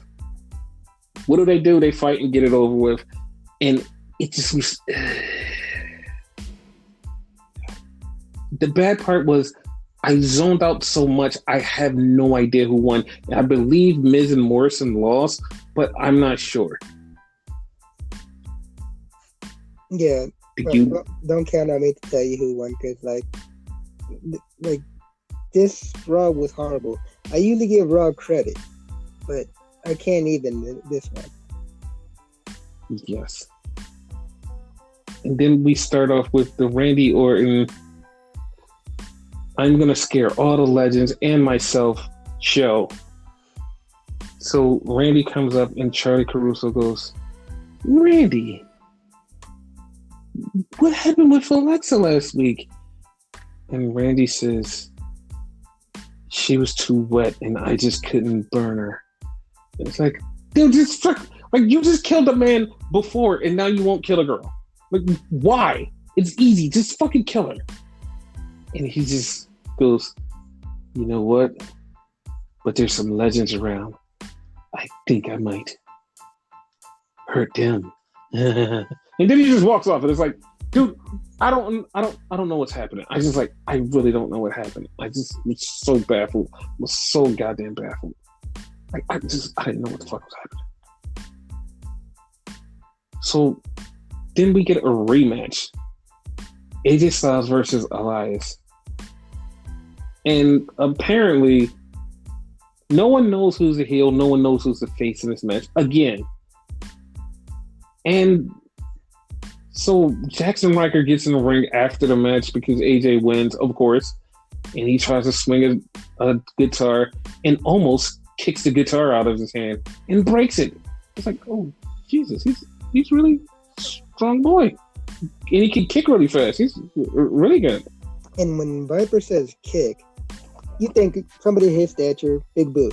No, that was legit like karate kick. Yes. It was funny. Yeah. So I'm gonna run through all of the backstage legend bullshit because it's a bunch of bullshit. So Randy confronts Big Show and tells Big Show, you should go home because no one likes you. And Big Show says, Randy, you're going to get what's coming to you one day. He tells Mark Henry to go home. You're going to get what's coming to you one day. Fucking Angel Garza meets, what is her name? Alicia Fox.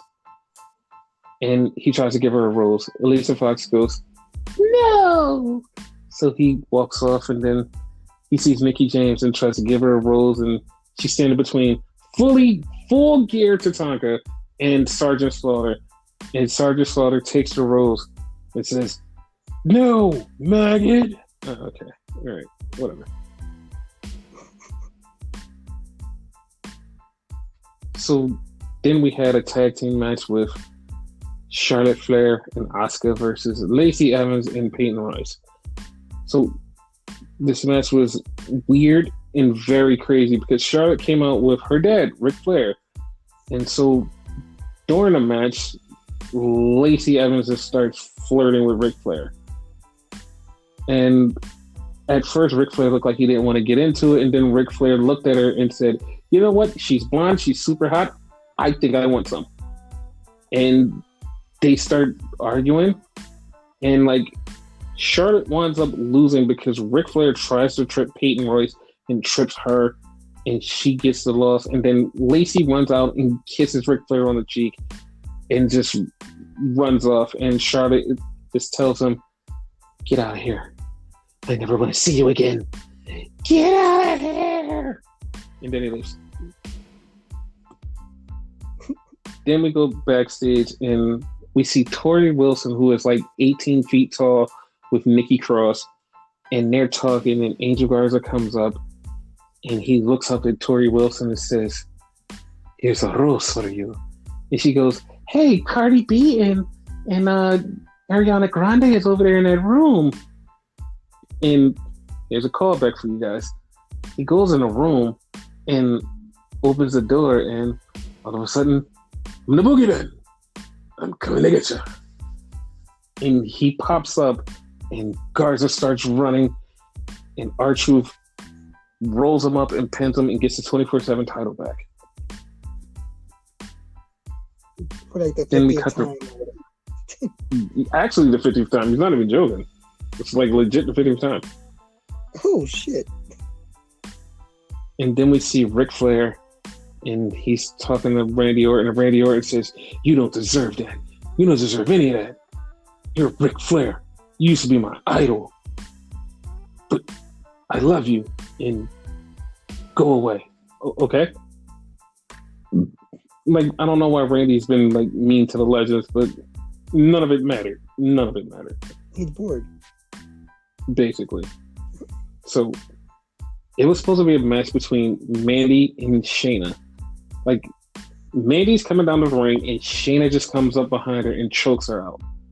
And Dana Brooke comes on and like, "Hey, you can't beat up my best friend. You can't beat up my friend." She gets in the ring, and she wrestles. She winds up in street clothes, wrestling Shayna Baszler. Shayna puts her in a choke. Dana beats her. It's like, okay. But Shayna won't let go of the choke. And as soon as she sits up, Mandy hits her with the knee, and they both run off. And it's like, okay, that happened. And then we had the Lucha House Dragons versus the Hurt Locker Business in the tag team match. The Hurt Locker Business fucking loses. How you lose to the Lucha House Dragons? And then they start a little bit of infight. Huh? Team Lucha, baby. Yeah.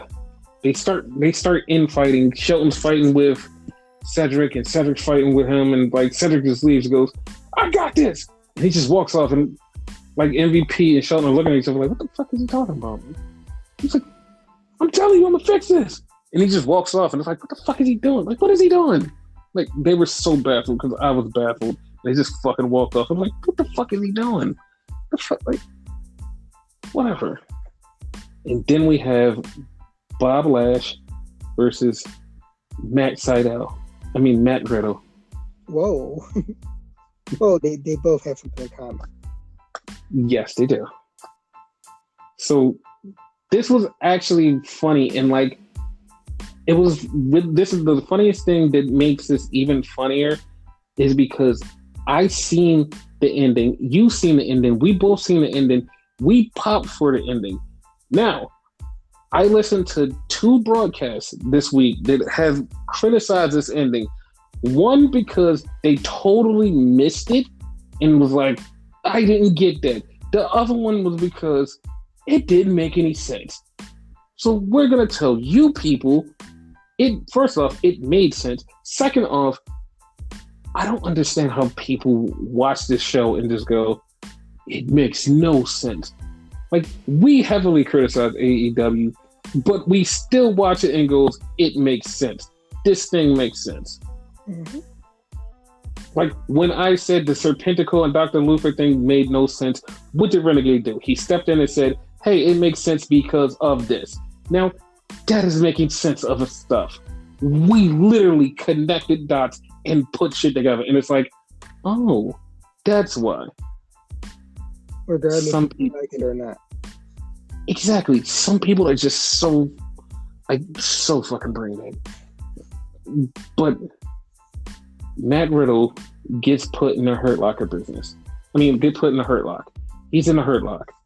So Matt Riddle kind of pushes the referee by accident. The referee goes down. So Matt Riddle taps Bob Lash. And since he tapped Bob Lash goes, "Oh, he taps out." So he lets him go to the lock, and he looks at MVP. MVP gets up on the ropes like, "Yo, we won." The referee turns back around because the referee seen none of that. The referee turns right around. Matt Riddle rolls up Bob Lash, 1, 2, 3, and everybody just stares like, "Wait, what happened? What happened?" Because he finessed them, and that's what happened. He thought that it was so good. Now you have Matt Riddle with a win over Bob Lash. Bob Lash wants to get this win back. Now he wants to fight him for the U.S. title. A match that I said months ago was going to happen. So, yeah. It's going to be good. Yes. Then we had Jeff Hardy versus Randy Orton for no godforsaken reason. Jeff Hardy got his ear fingered by Randy Orton. He didn't like it. No one else liked it. We don't know why this match happened. And if somebody tells me it happened because of this, there literally was no reason. This was just a match last night. Like this, there was nothing behind this, guys. Sorry. No, this was what happened. Why? Randy was bored. Well, yeah, he was bored all night. Like, somebody needs to give him something to do. Seriously. And also, there was no progression to the Fiend storyline with this. There was nothing else that happened. It literally meant nothing. Nothing at all. Like, no Alexa, nothing. Nothing. So, then we had the main event. Drew McIntyre versus Keith Lee for the world title. They had a really good match. And Keith Lee lost, of course, but they had a really good match. I would love to see it again. Mm-hmm. And now, here's the behind the scenes for Raw. This match was actually supposed to go a lot, like a couple minutes was supposed to get shaved off of this match, and they went too long. And this is why the next segment made even less sense in the sense that it doesn't make already. Dude, here's what was supposed to happen. Drew was supposed to end the match. Drew was supposed to cut a promo talking about the legends and saying that he respects the legends, but this is the now time and all of the young guys are stepping up. And he was basically supposed to put over the young people over the legends. Then, all of a sudden, magically, Goldberg was supposed to come out, and Goldberg was going to challenge him and talk about, hey, you don't like the legends, blah, blah, blah, blah, blah. And they were supposed to have this back and forth, and that's what it was going to lead into the challenge. Now, here's what actually happened. Because the time got shaved off of the match, well, not shaved off the match, well, it took too long, it shaved off of the promo. So when Drew grabbed the mic, that's when Goldberg came down. So Drew never got to cut that promo. When Goldberg cut his promo about Drew disrespecting the legends and being a new guy, it didn't make any sense because Drew never cut his promo for him to respond to. So it looked totally off. And not only that, they had this little face-to-face. Goldberg challenges him for the title. Goldberg pushes him down. There was supposed to be more of an interaction. But because it went too long, none of that was seen on TV. And it just went to black after Goldberg pushed Drew on the floor.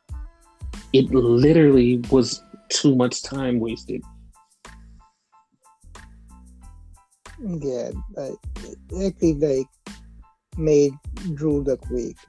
I didn't like it.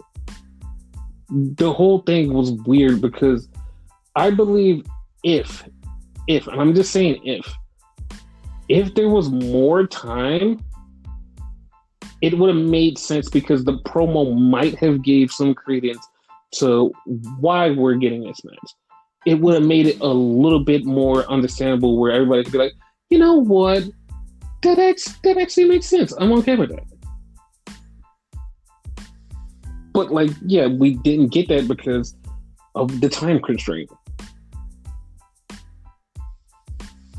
Really weird. Yes.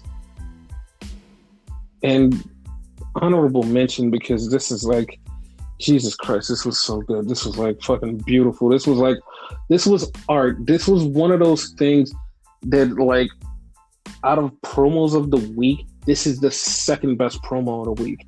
Jay White's the first, and this is the second.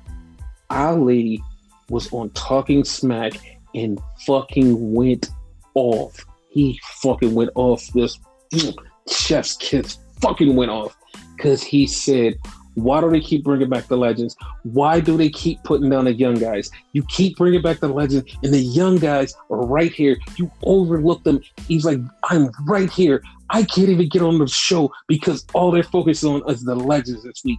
I don't even have a match. I couldn't even be in a promo, and he just went off on the legends being back and like overlooking the young people and the people of right now, which I totally 100%, 1000% agree on. And it was just like, oh my God, you're spitting facts. I love you. Like you were the man. 100%. He fucking killed it. And listen, just very quickly. So Goldberg is going to face Drew at Royal Rumble for the championship. Now, here's like this is why like I have a theory, but also I'm just kind of confused. Remember I said that they were going to do Sheamus versus Drew? Mm-hmm. Apparently they didn't. It made more sense. It actually was a story that actually made sense. The thing was, they decided, hey, we don't like that match, so we're going to throw this match. And like, we really don't have challengers for him. Okay. So they threw this match. Now, with that being said, if WWE can actually get their shit together and think about this, go, him and Sheamus do have a little something together. We can push it at the Royal Rumble where it actually has a longer build of friends turning on each other to become a big match. Also, we can add the Keith Lee situation, turn that into a big triple threat monster match for the world title surrounded by friendship and hatred. We have a big thing. This makes sense.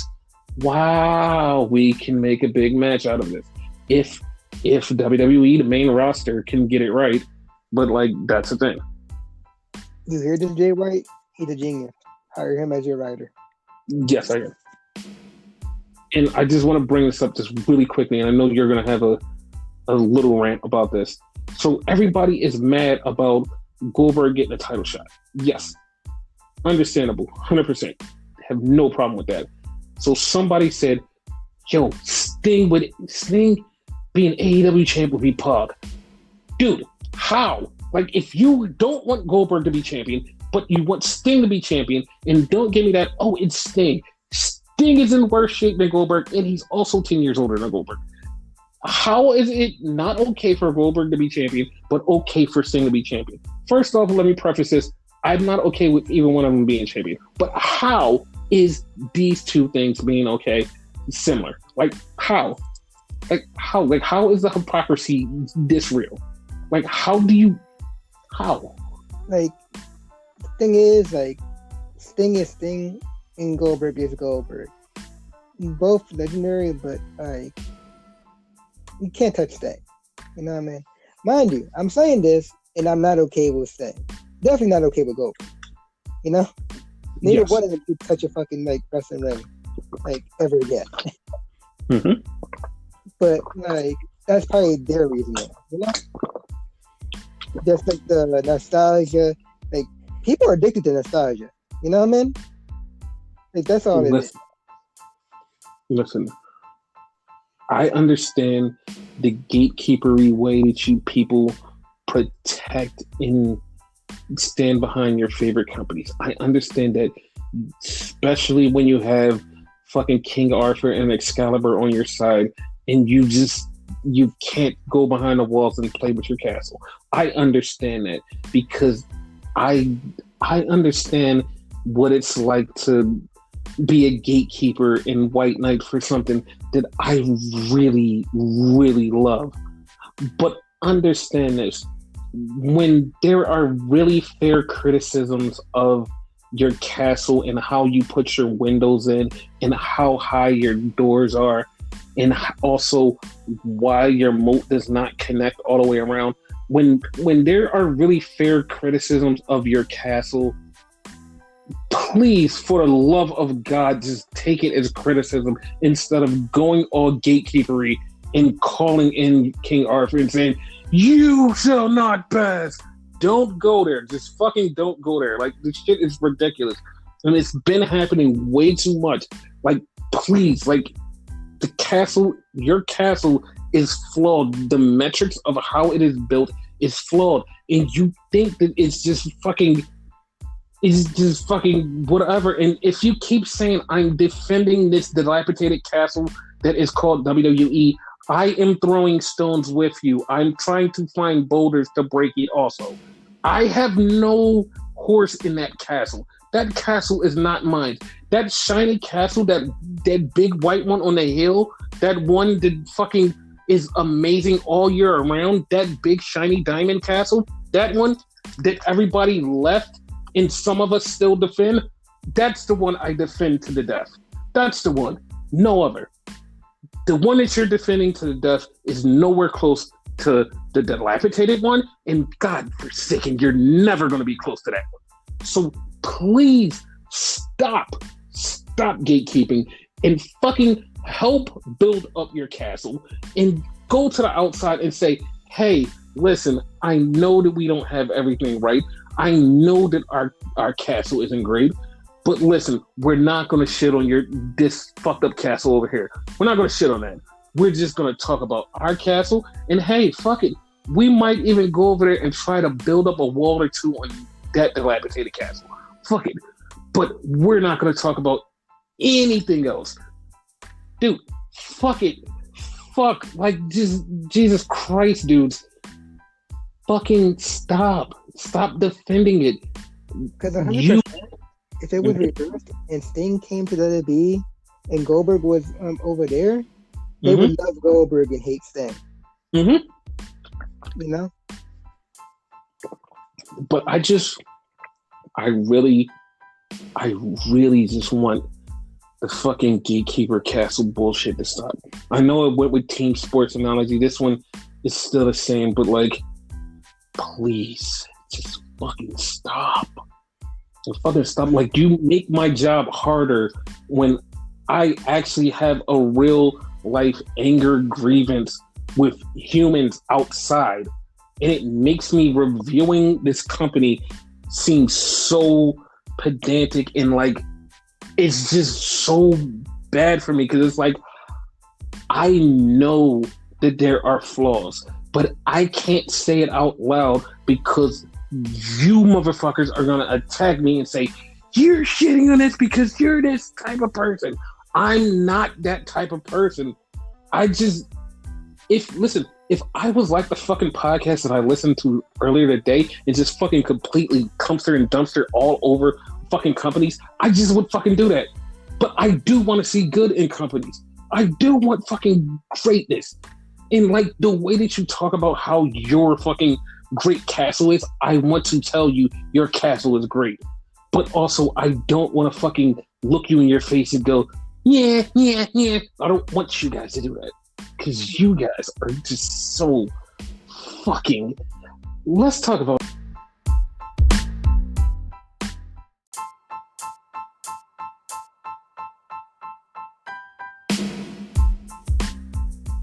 So, yeah, SmackDown.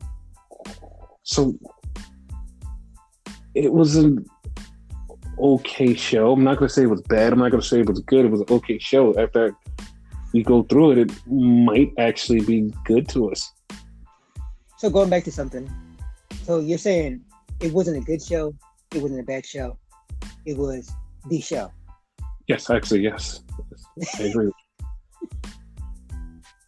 And with that being said, that just leads us right into the guy who uses that promo, Roman Reigns. Exactly. So he came out and he started cutting a promo, and he was talking. He just was talking about Roman Reigns things and how cool he is and how much of a dude he is and how awesome he is. And then he called out Adam Pearce.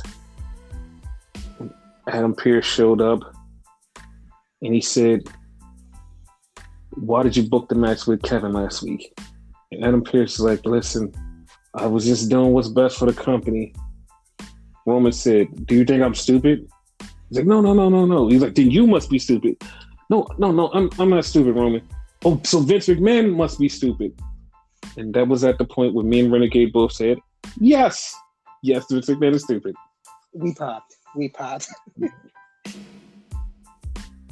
This is going to get me all sorts of trouble eventually.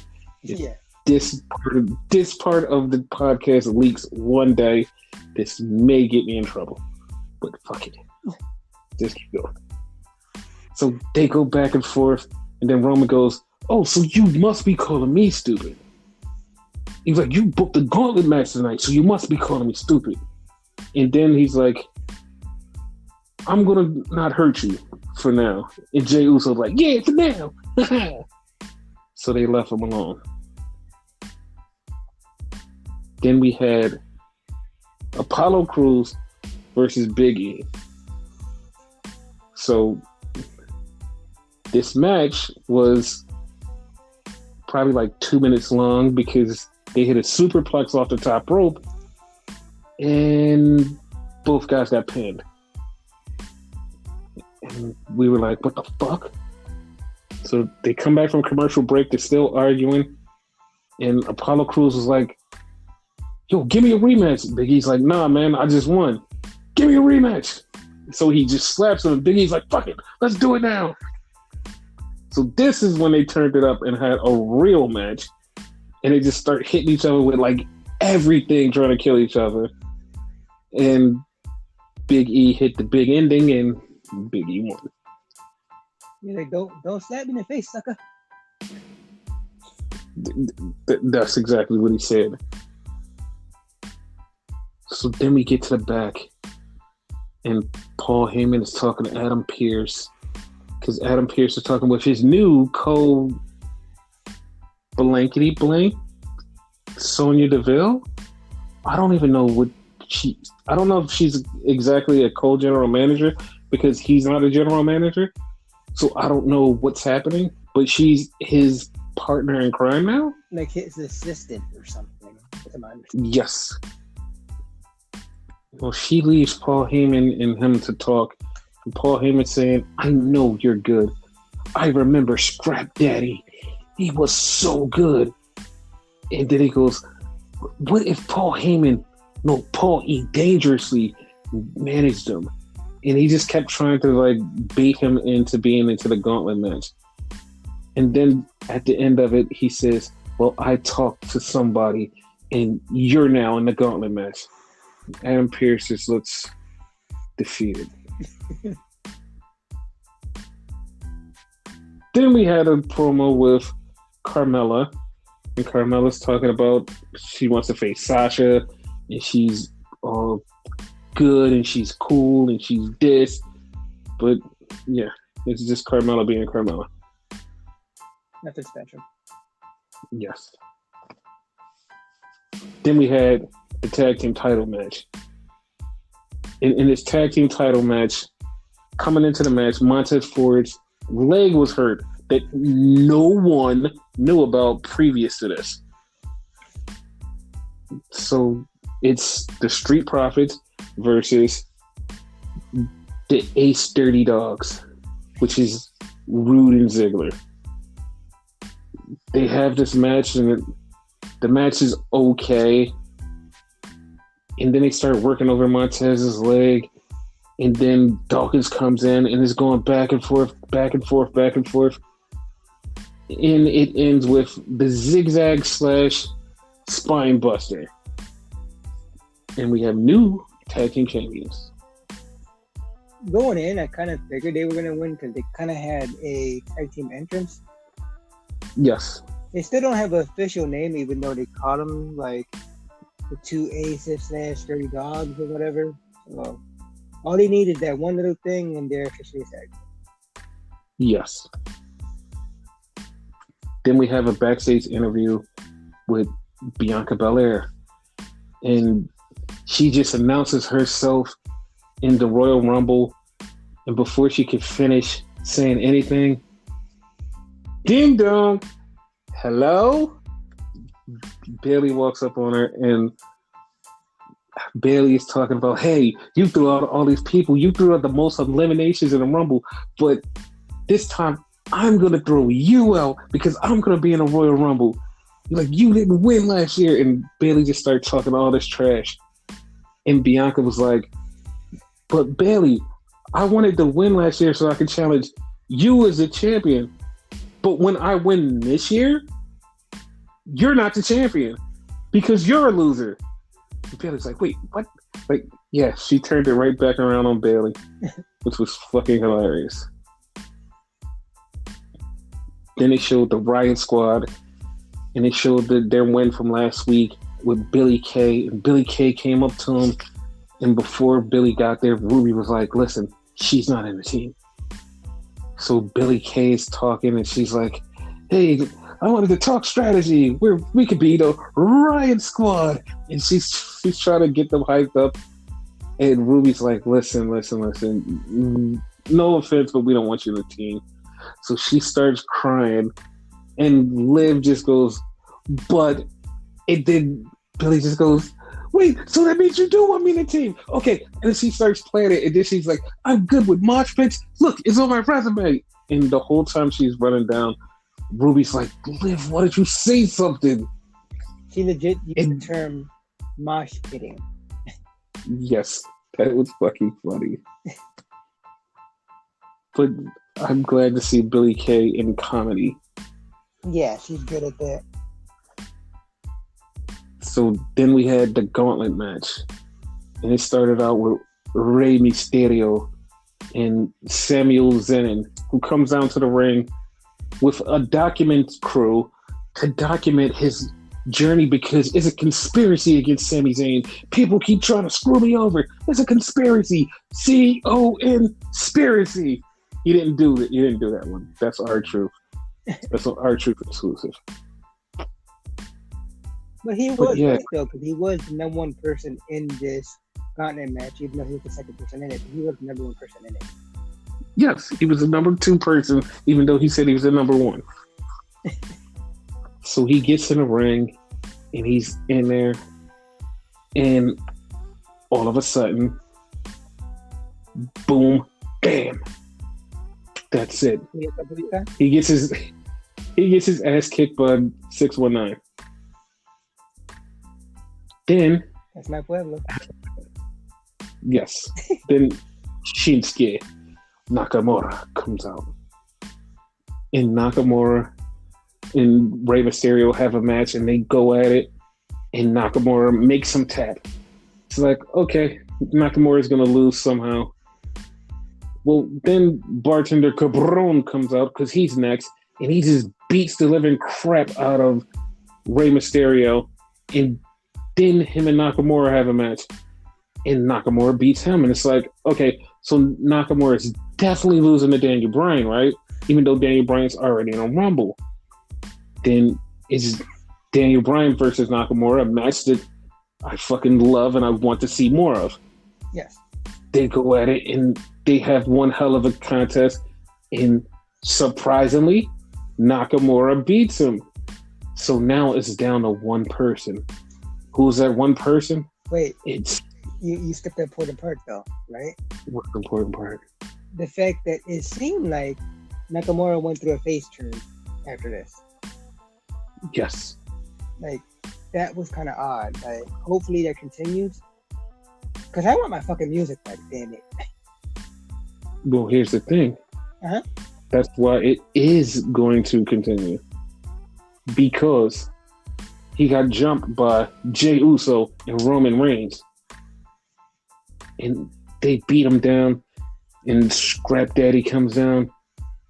And Adam Pearce is in the ring. And Adam Pearce is standing there like, guys, listen, I don't want to do that. Nakamura's knocked out. Then they beat him down. They super kick him, lay him out. And once they do that, they throw his body right over Nakamura. 1, 2, 3. So now Adam Pearce is now number one contender. So yeah, how do you feel about that, Pio? Like, it's weird, but at the same time, the way it ended was fucking hilarious because you pointed out, like, It looked like Roman won and he didn't do a damn thing. Yes. Like they played his music, they gave him his belt, he's celebrating. And yeah, that's the thing. Yeah. That was like, so now it's going to be Roman versus Adam Pearce, but I have a weird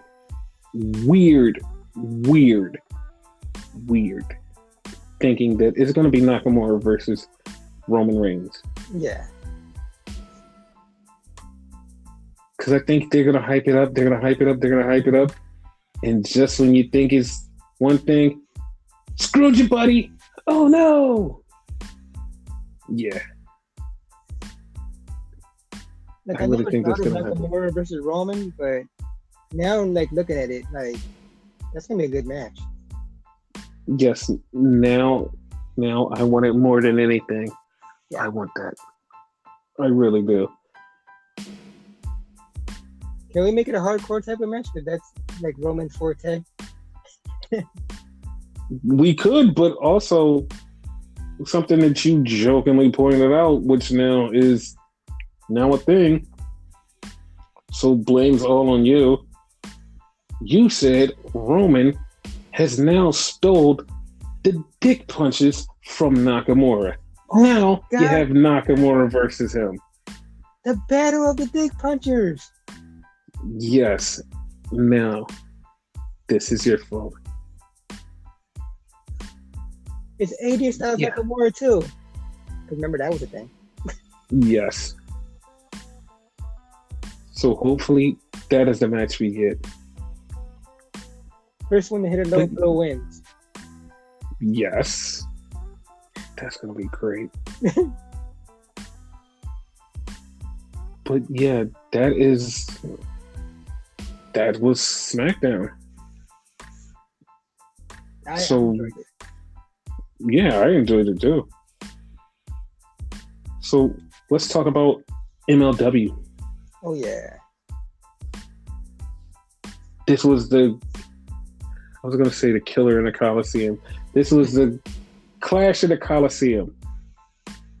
It was their kind of pay-per-view show, but not pay-per-view show. And it was an awesome show. I mean, not super awesome, but it was awesome enough where it's like, it's an awesome show. Where like you would enjoy yourself watching it. Yes. Because the first match was a bunkhouse brawl match with the Von Erich boys versus the Dirty Blondes.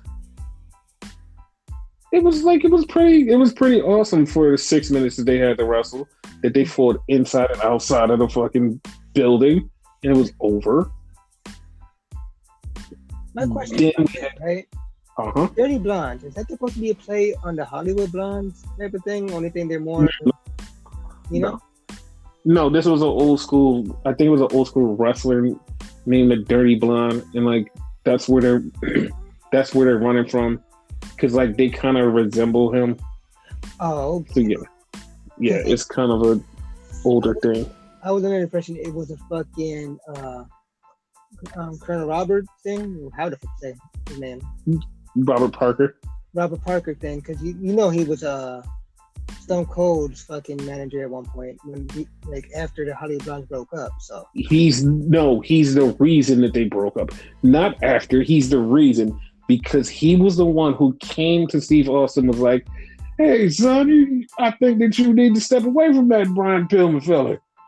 And he started talking to him, and slowly Steve just like, "You know what? I believe you." And then Steve turned and they broke up the Hollywood Blondes. He whooped his ass. Yeah. God damn Colonel Parker. Now to just say, well, I can't even be mad at him because Steve was the U.S. champion because of him. So I'm not even going to be that mad at you. So, but damn you, Colonel Parker. But I thought it was a play on that. Uh-uh. Oh, okay. And then we had a really awesome match that, like, I kind of wasn't expecting to be as awesome. It was Leo Rush versus Myron Reed. I nicknamed this match the Christmas I know. battle. Why did you call it the Christmas battle?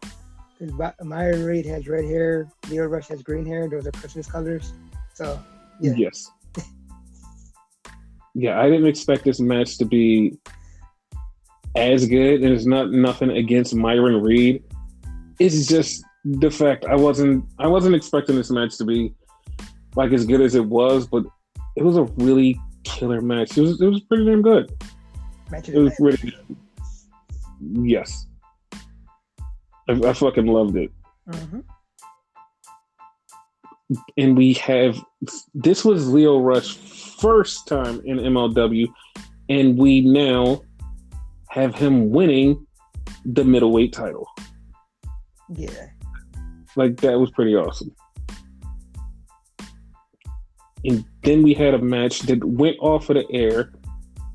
It actually fucking bothered me because it went off the air and it didn't finish.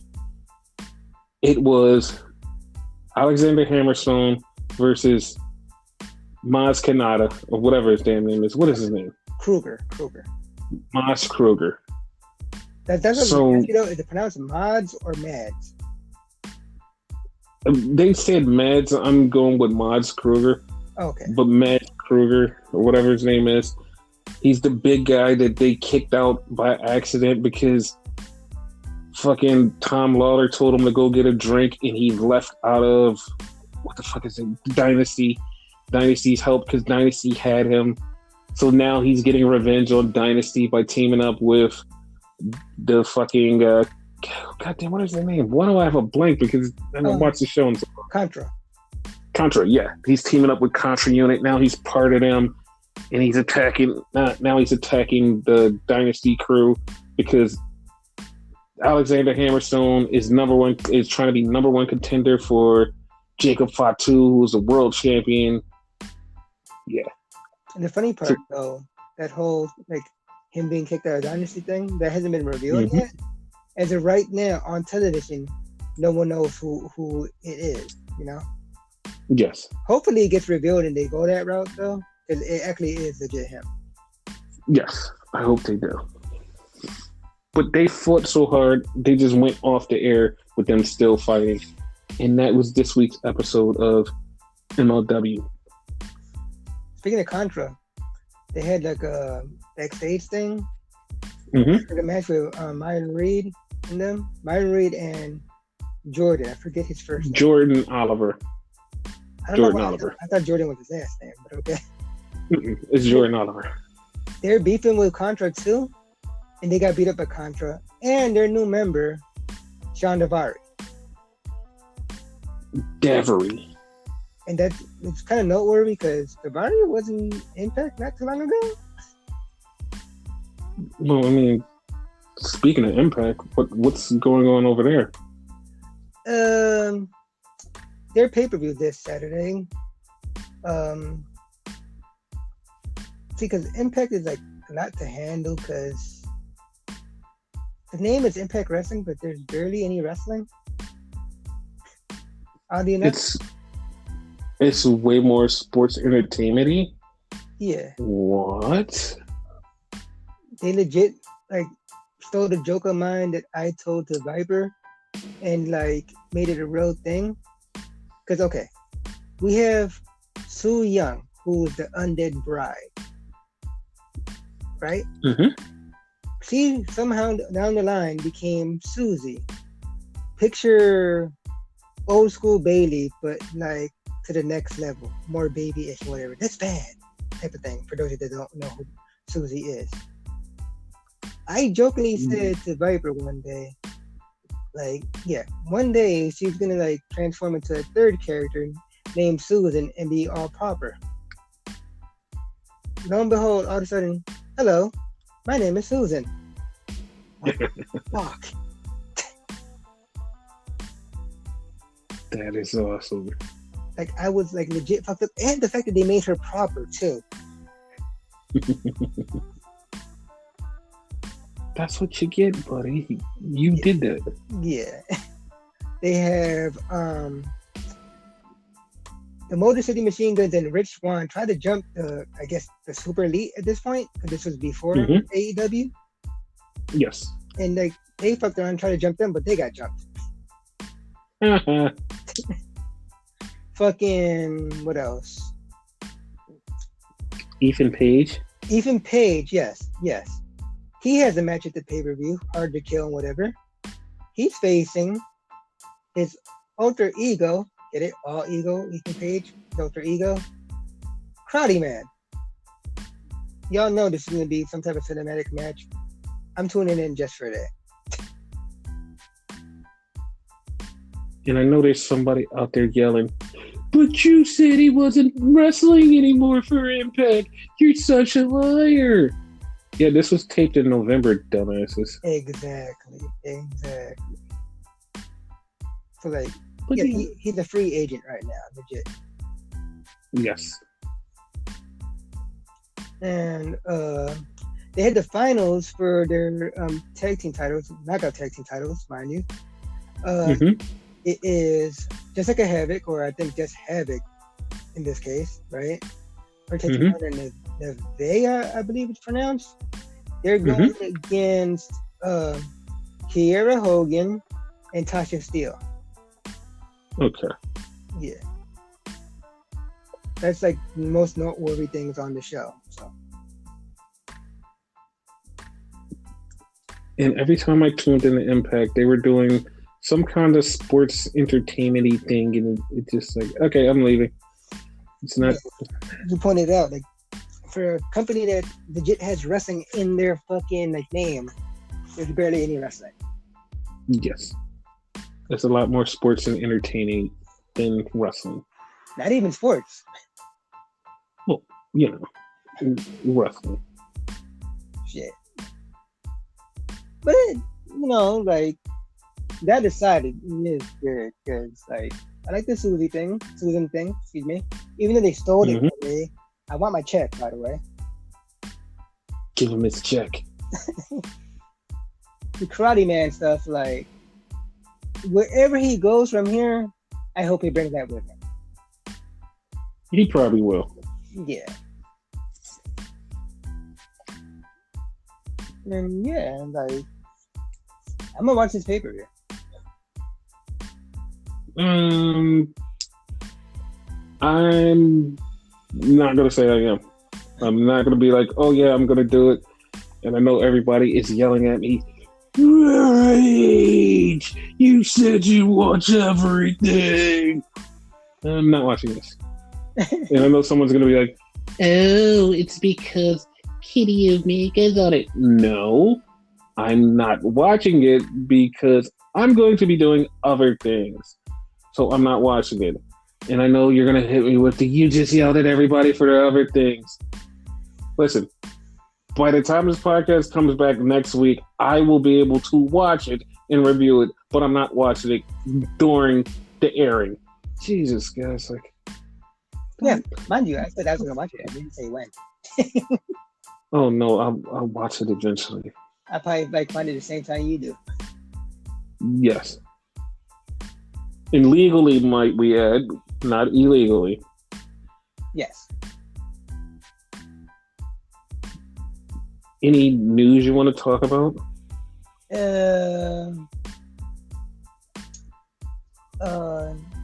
Not really.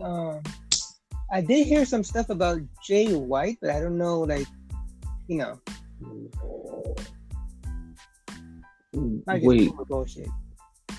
Everybody's talking about Jay White? Yes. Wait, what are they talking about, Jay White? Like, Jay White. I haven't heard. New Japan Pro Wrestling, by the way, for those that don't know. Well, if they listened to the podcast earlier, like, they heard me just singing about how great he is, or you heard the one last week, or you heard the year-end review, or you heard weeks ago when people were saying MJF was the greatest, and I kept saying Jay White was the greatest, or the million other 50 times I have mentioned Jay White. But yeah, that guy, Jay White, I didn't know. Like, I've heard nothing about him leaving New Japan or coming to WWE. I've heard nothing. By the way, also Jay White, the actual leader of the Bullet Club, Jay White. Yes, I've heard nothing. But I do have a lot to say about this issue. I have a lot to say about it. Yeah. So, okay. Earlier in the day, a tweet from a very reliable source had mentioned that there's rumblings that Jay White is not re-signing. They're not re-signing, and he's got interest from WWE. Now, mind you, the WWE interest has already been way long ago. They've already been looking at him. Now it's just ramping up because it's getting closer and closer to a certain date. Well, so I was like, okay, I saw it, didn't say anything. I reached out to the person behind the scenes and said, hey, what's this all about? Is there any smoke to this fire? They just said, hey, you'll see. So I let it go. And the tweet blew up and everybody started talking about it. So another person that I am friends with, that's a source, just tweeted out something randomly about a blade. And it came across very weird because he doesn't just tweet random shit, and he just randomly had blade in it. So I DM'd him and said, is this what I think it's about? He was like, if it's about the thing that you're talking about, the thing that the kid, yeah, it's about the kid. So we finished the conversation. I said, is the kid actually coming? He said, listen, I'm not saying the kid is coming, but the talks are loud, like really loud, like louder than they've ever been.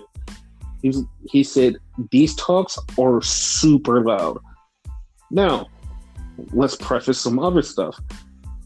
I don't even know if we said this on a podcast. It's like, I've said this to Renegade. During the pandemic, Jay White was in Connecticut, and I was like, it's really fucking odd that he's in Connecticut. I was like, that was really fucking odd. And then all of a sudden, Jay goes, no, I live in Connecticut. Like, no, that's really fucking odd because you actually live around Alex Shelley, because Alex Shelley is a friend of yours who helped you when you were living in the U.S. for the Ring of Honor days. So you bought a house near him, which his house is in Jersey, but you have a house in Connecticut. And while you were in Connecticut, you hung out with Shinsuke Nakamura, which is very fucking random. It's like, that is just like random as fuck. Before you went to LA to film some stuff for New Japan Strong, you were in Connecticut. And then when you left to go back to Japan, you left from Connecticut. So it's just like, okay, was that a sign? Could that have been a sign? Maybe it could have been a sign. But I'm just going to put it to you like this. If he does come to WWE, which is very loudly, and like I said earlier on this podcast, could be a thing, I'm just going to be a little bit upset because I don't get my Jay White redemption arc. That's just me being selfish. It's an arc that's written, and it literally is fucking awesome. But, once again, it might actually happen. And as we've been talking about it throughout the day, like more and more sharp clues have popped up. And when these sharp clues pop up, it makes you go, there's not smoke to this fire. Like, this is a literally 2-alarm blaze. It is fucking burning bright. When Forbes picks it up, out of everybody, Forbes picks it up and is like, yeah, WWE's trying to sign Jay White. Like, okay, first off, that's already scary. It's like, yeah, now Forbes has picked it up. Then when Ryan Satin, who is like, he's known for breaking WWE stories or just throwing shit out there just so it can get, like, people can bite on it because it's a story that's coming, and he's like, I have the exclusive, so I'm going to throw this out there. And he threw it out there, and it's like, okay, now this is just definitely you just saying it's happening. So Now in Japan, New Japan is actually scrambling because they're like, wait a minute, like he may be leaving, and they are really doubtful that he's going to resign because it's starting to seem more and more and more like he's gone. And like I said, it's been a very, very highly contested thing on Twitter today because you have the AEW fans who are like, he needs to come over here. And then you have the WWE fans who are just like, fuck it, we'll welcome him with open arms. And then you have the New Japan fans who are like, we don't want you to leave. But like encompassing in that circle, there's a bunch of people who actually are just like, we really don't care.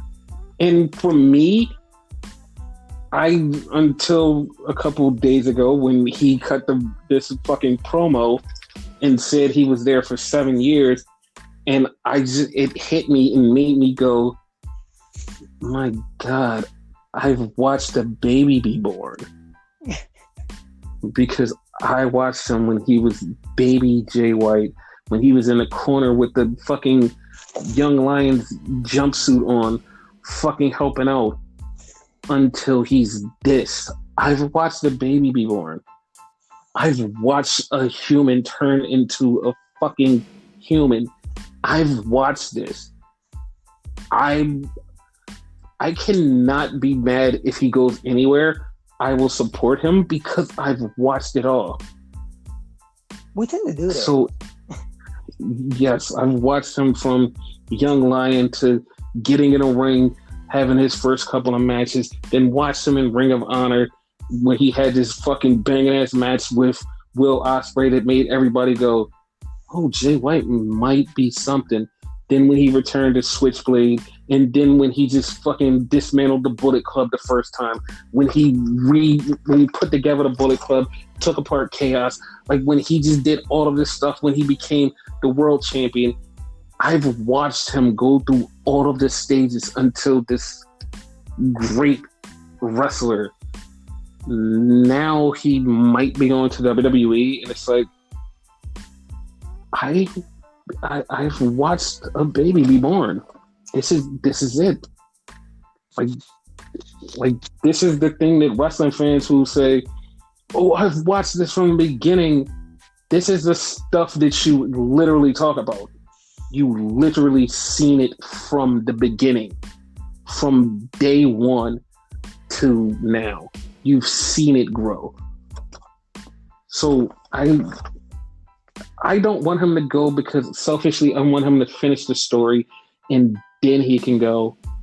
But also, they're going to pay you a shit ton of money. You're 26 years old. You need to get paid out the fucking ass. Your talent, you need the maximum money. You need like all of the cool shit you want to be on billboards. You could be a fucking star. You need it. You deserve it. You've worked hard. 7 years you put into your life to change it. You deserve it. If this is what you want, take it. It's right there. The money and everything is right there.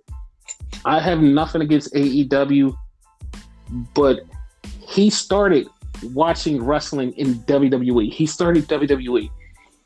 This is a lot that people don't know because they, like I said, they have never followed Jay White. He won tickets from fucking Australia. He won tickets to go to a WrestleMania, and that was the first wrestling show he ever attended live. He won tickets and flew out to a WrestleMania. And he's loved wrestling since he was little. He was like, WWE was his dream until he went to New Japan. And now it's like you have all of these things that like literally right there at your fingertips. Finn Balor got you into New Japan. He's in NXT. Everything is right there at your fingertips. Like, if you want this, you take it. Fuck, Kushida is right there. Nakamura is right there. AJ Styles is there. Just take it. It's just take it. Just take it. I know the AEW fans are gonna hate me, but believe me, he's better off in WWE. AEW is not for him. Like, AEW is not for him. I know that they give you freedom. They let you do this. They let you do this. It's not for him. Trust me. If you care about him the slightest little bit, let him go to WWE. Let him go. I don't want to let him go, but I want him to grow and be good. He deserves every dollar. Dude, like, I'm going to leave that alone. I'm definitely leaving that alone. I'm not even going to talk about that. But yeah, like, that's been the hot topic in wrestling today. The whole Jay White thing. Yeah. And I just, like I said, it's been from all sides, people just yelling, and I'm just like, if it happens, I'm just with it, because I'm just with the kid.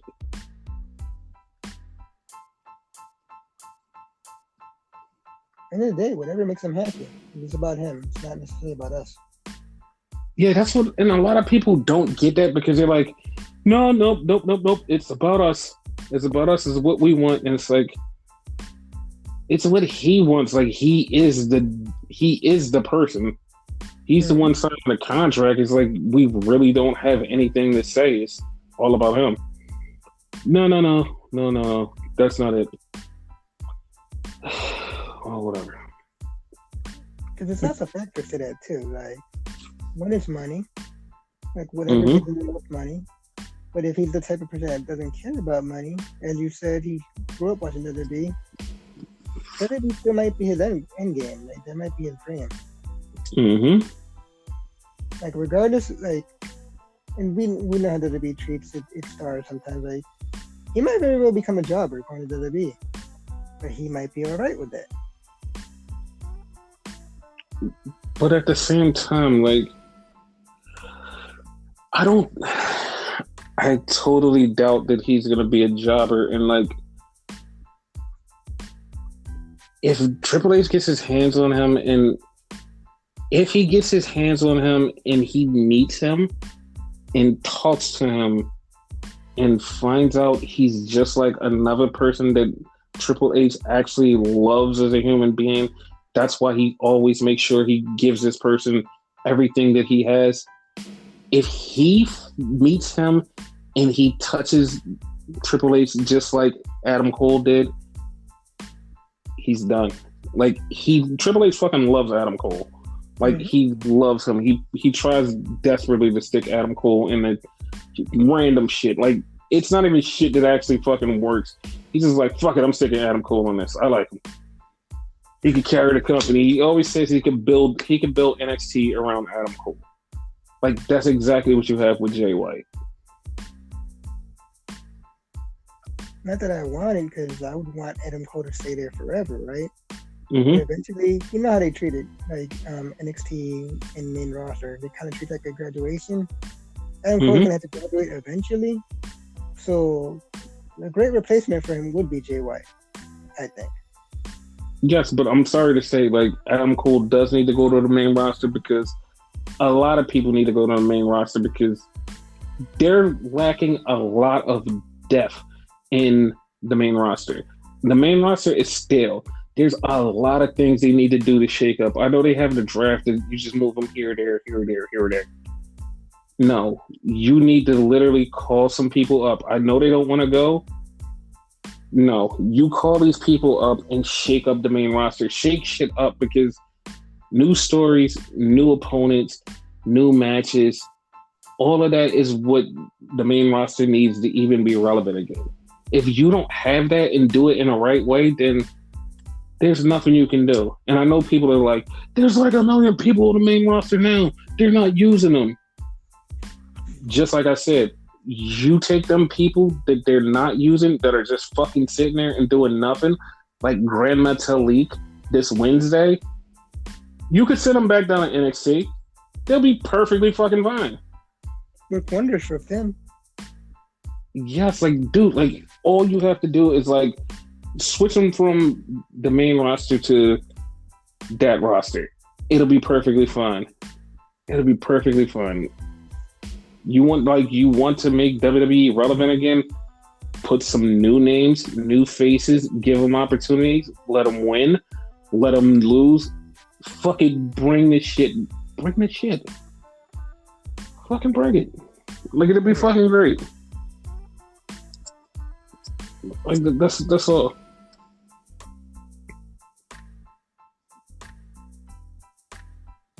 Yeah, I agree. So they released the tag teams that's going to be in a tag team tournament. And they go Jay Atlas and Swerve Scott as a team, August Gray and Kurt Stallion, Breezango, my boys, Everrise, Undisputed Era, Adam Cole and Roderick Strong, the Fury and the Furry, Drake Maverick and Killian Damo, my boys, Johnny Gargano and Austin Theory, Kushida and Leon Ruff, Imperium, the Grizzled Young Vets, and El Gato del Fantasma. Now, Mendoza and Wild, right? Yes, those two. Now, here's the thing, right? Mm-hmm. This is the perfect time for like one of them teams to either get injured or like something to happen, and like you fucking bring in the Rascals. Like, it is perfect time for the Rascals. Like, bring the Rascals in. Like, it's a tag team thing. Bring the Rascals in. Yeah. Although I don't think they're gonna win it, even if they're in it. Dude, listen. The winners get a tag team title shot. If they fucking did it right, and you drop the Rascals in it, and you let the Rascals win, like, do you know how fucking epic that would be? Like, that, you just made 2 tag team stars right there, just right fucking there. You made 2 tag team stars, drop them right in. Boop. There you go. No doubt about it. There you go. I don't think they're gonna let them win though. I know, but like I said, if WWE did it right and they cared enough, boom. Like, and also, listen, you're trying to get Jay White there, so listen. What if he's seen that and was like, "Oh shit, that could be me"? Like, "Oh shit, that could be me." Like, it would be fucking awesome. Yeah, it's true. Yeah, like, that would be perfect.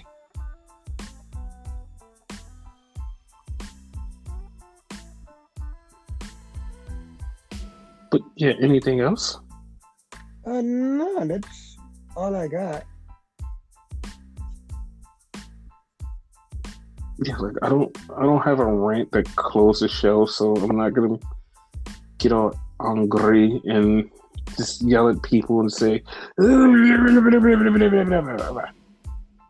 I'm not gonna do all that. I'm just gonna wind down the show and just say this. Wrestling was good this week.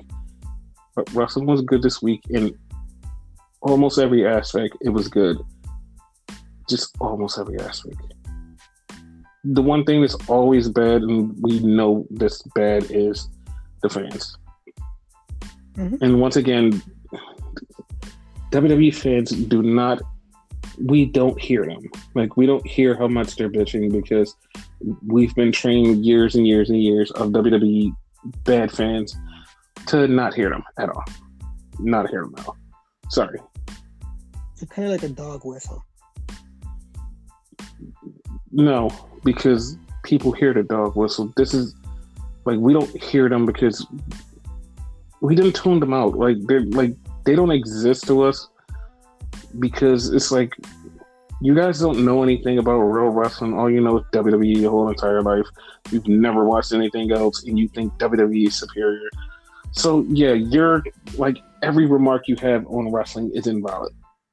That right there just cancels you out. You're done. You're fucking done. Yeah.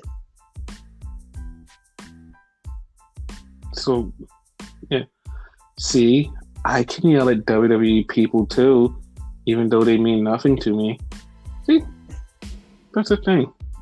And also, I also hold you AEW kids a little bit higher regards because you're supposed to be the next wave of wrestling fans, and then each time you do something, it's like you're not the next wave. You're just gatekeeping again. Yep. But it's fine. It's fine. It's fine. It's fine. But before I go, I'm going to shout out to all of the young women who watch wrestling and watch everything and are super cool. You women are the best. You're not going to follow that up and say, yeah, you're just going to leave it there? No, I thought there was more to it than that. Like, No, okay. No, it's 100% true. Like, I know a lot of women who like know like a lot of like I'm gonna say NXT stars before they were NXT stars. Like for example, Damian Priest and whatever, right? Mm-hmm. Like, they know him when he was Punishment Martinez, just like that. So that to me like really impressive. Yes.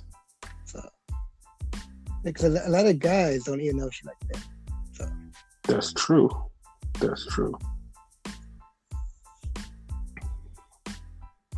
But yeah, no more stalling.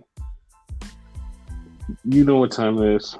So you might as well say it with me, guys. Fuck that shit. Shit.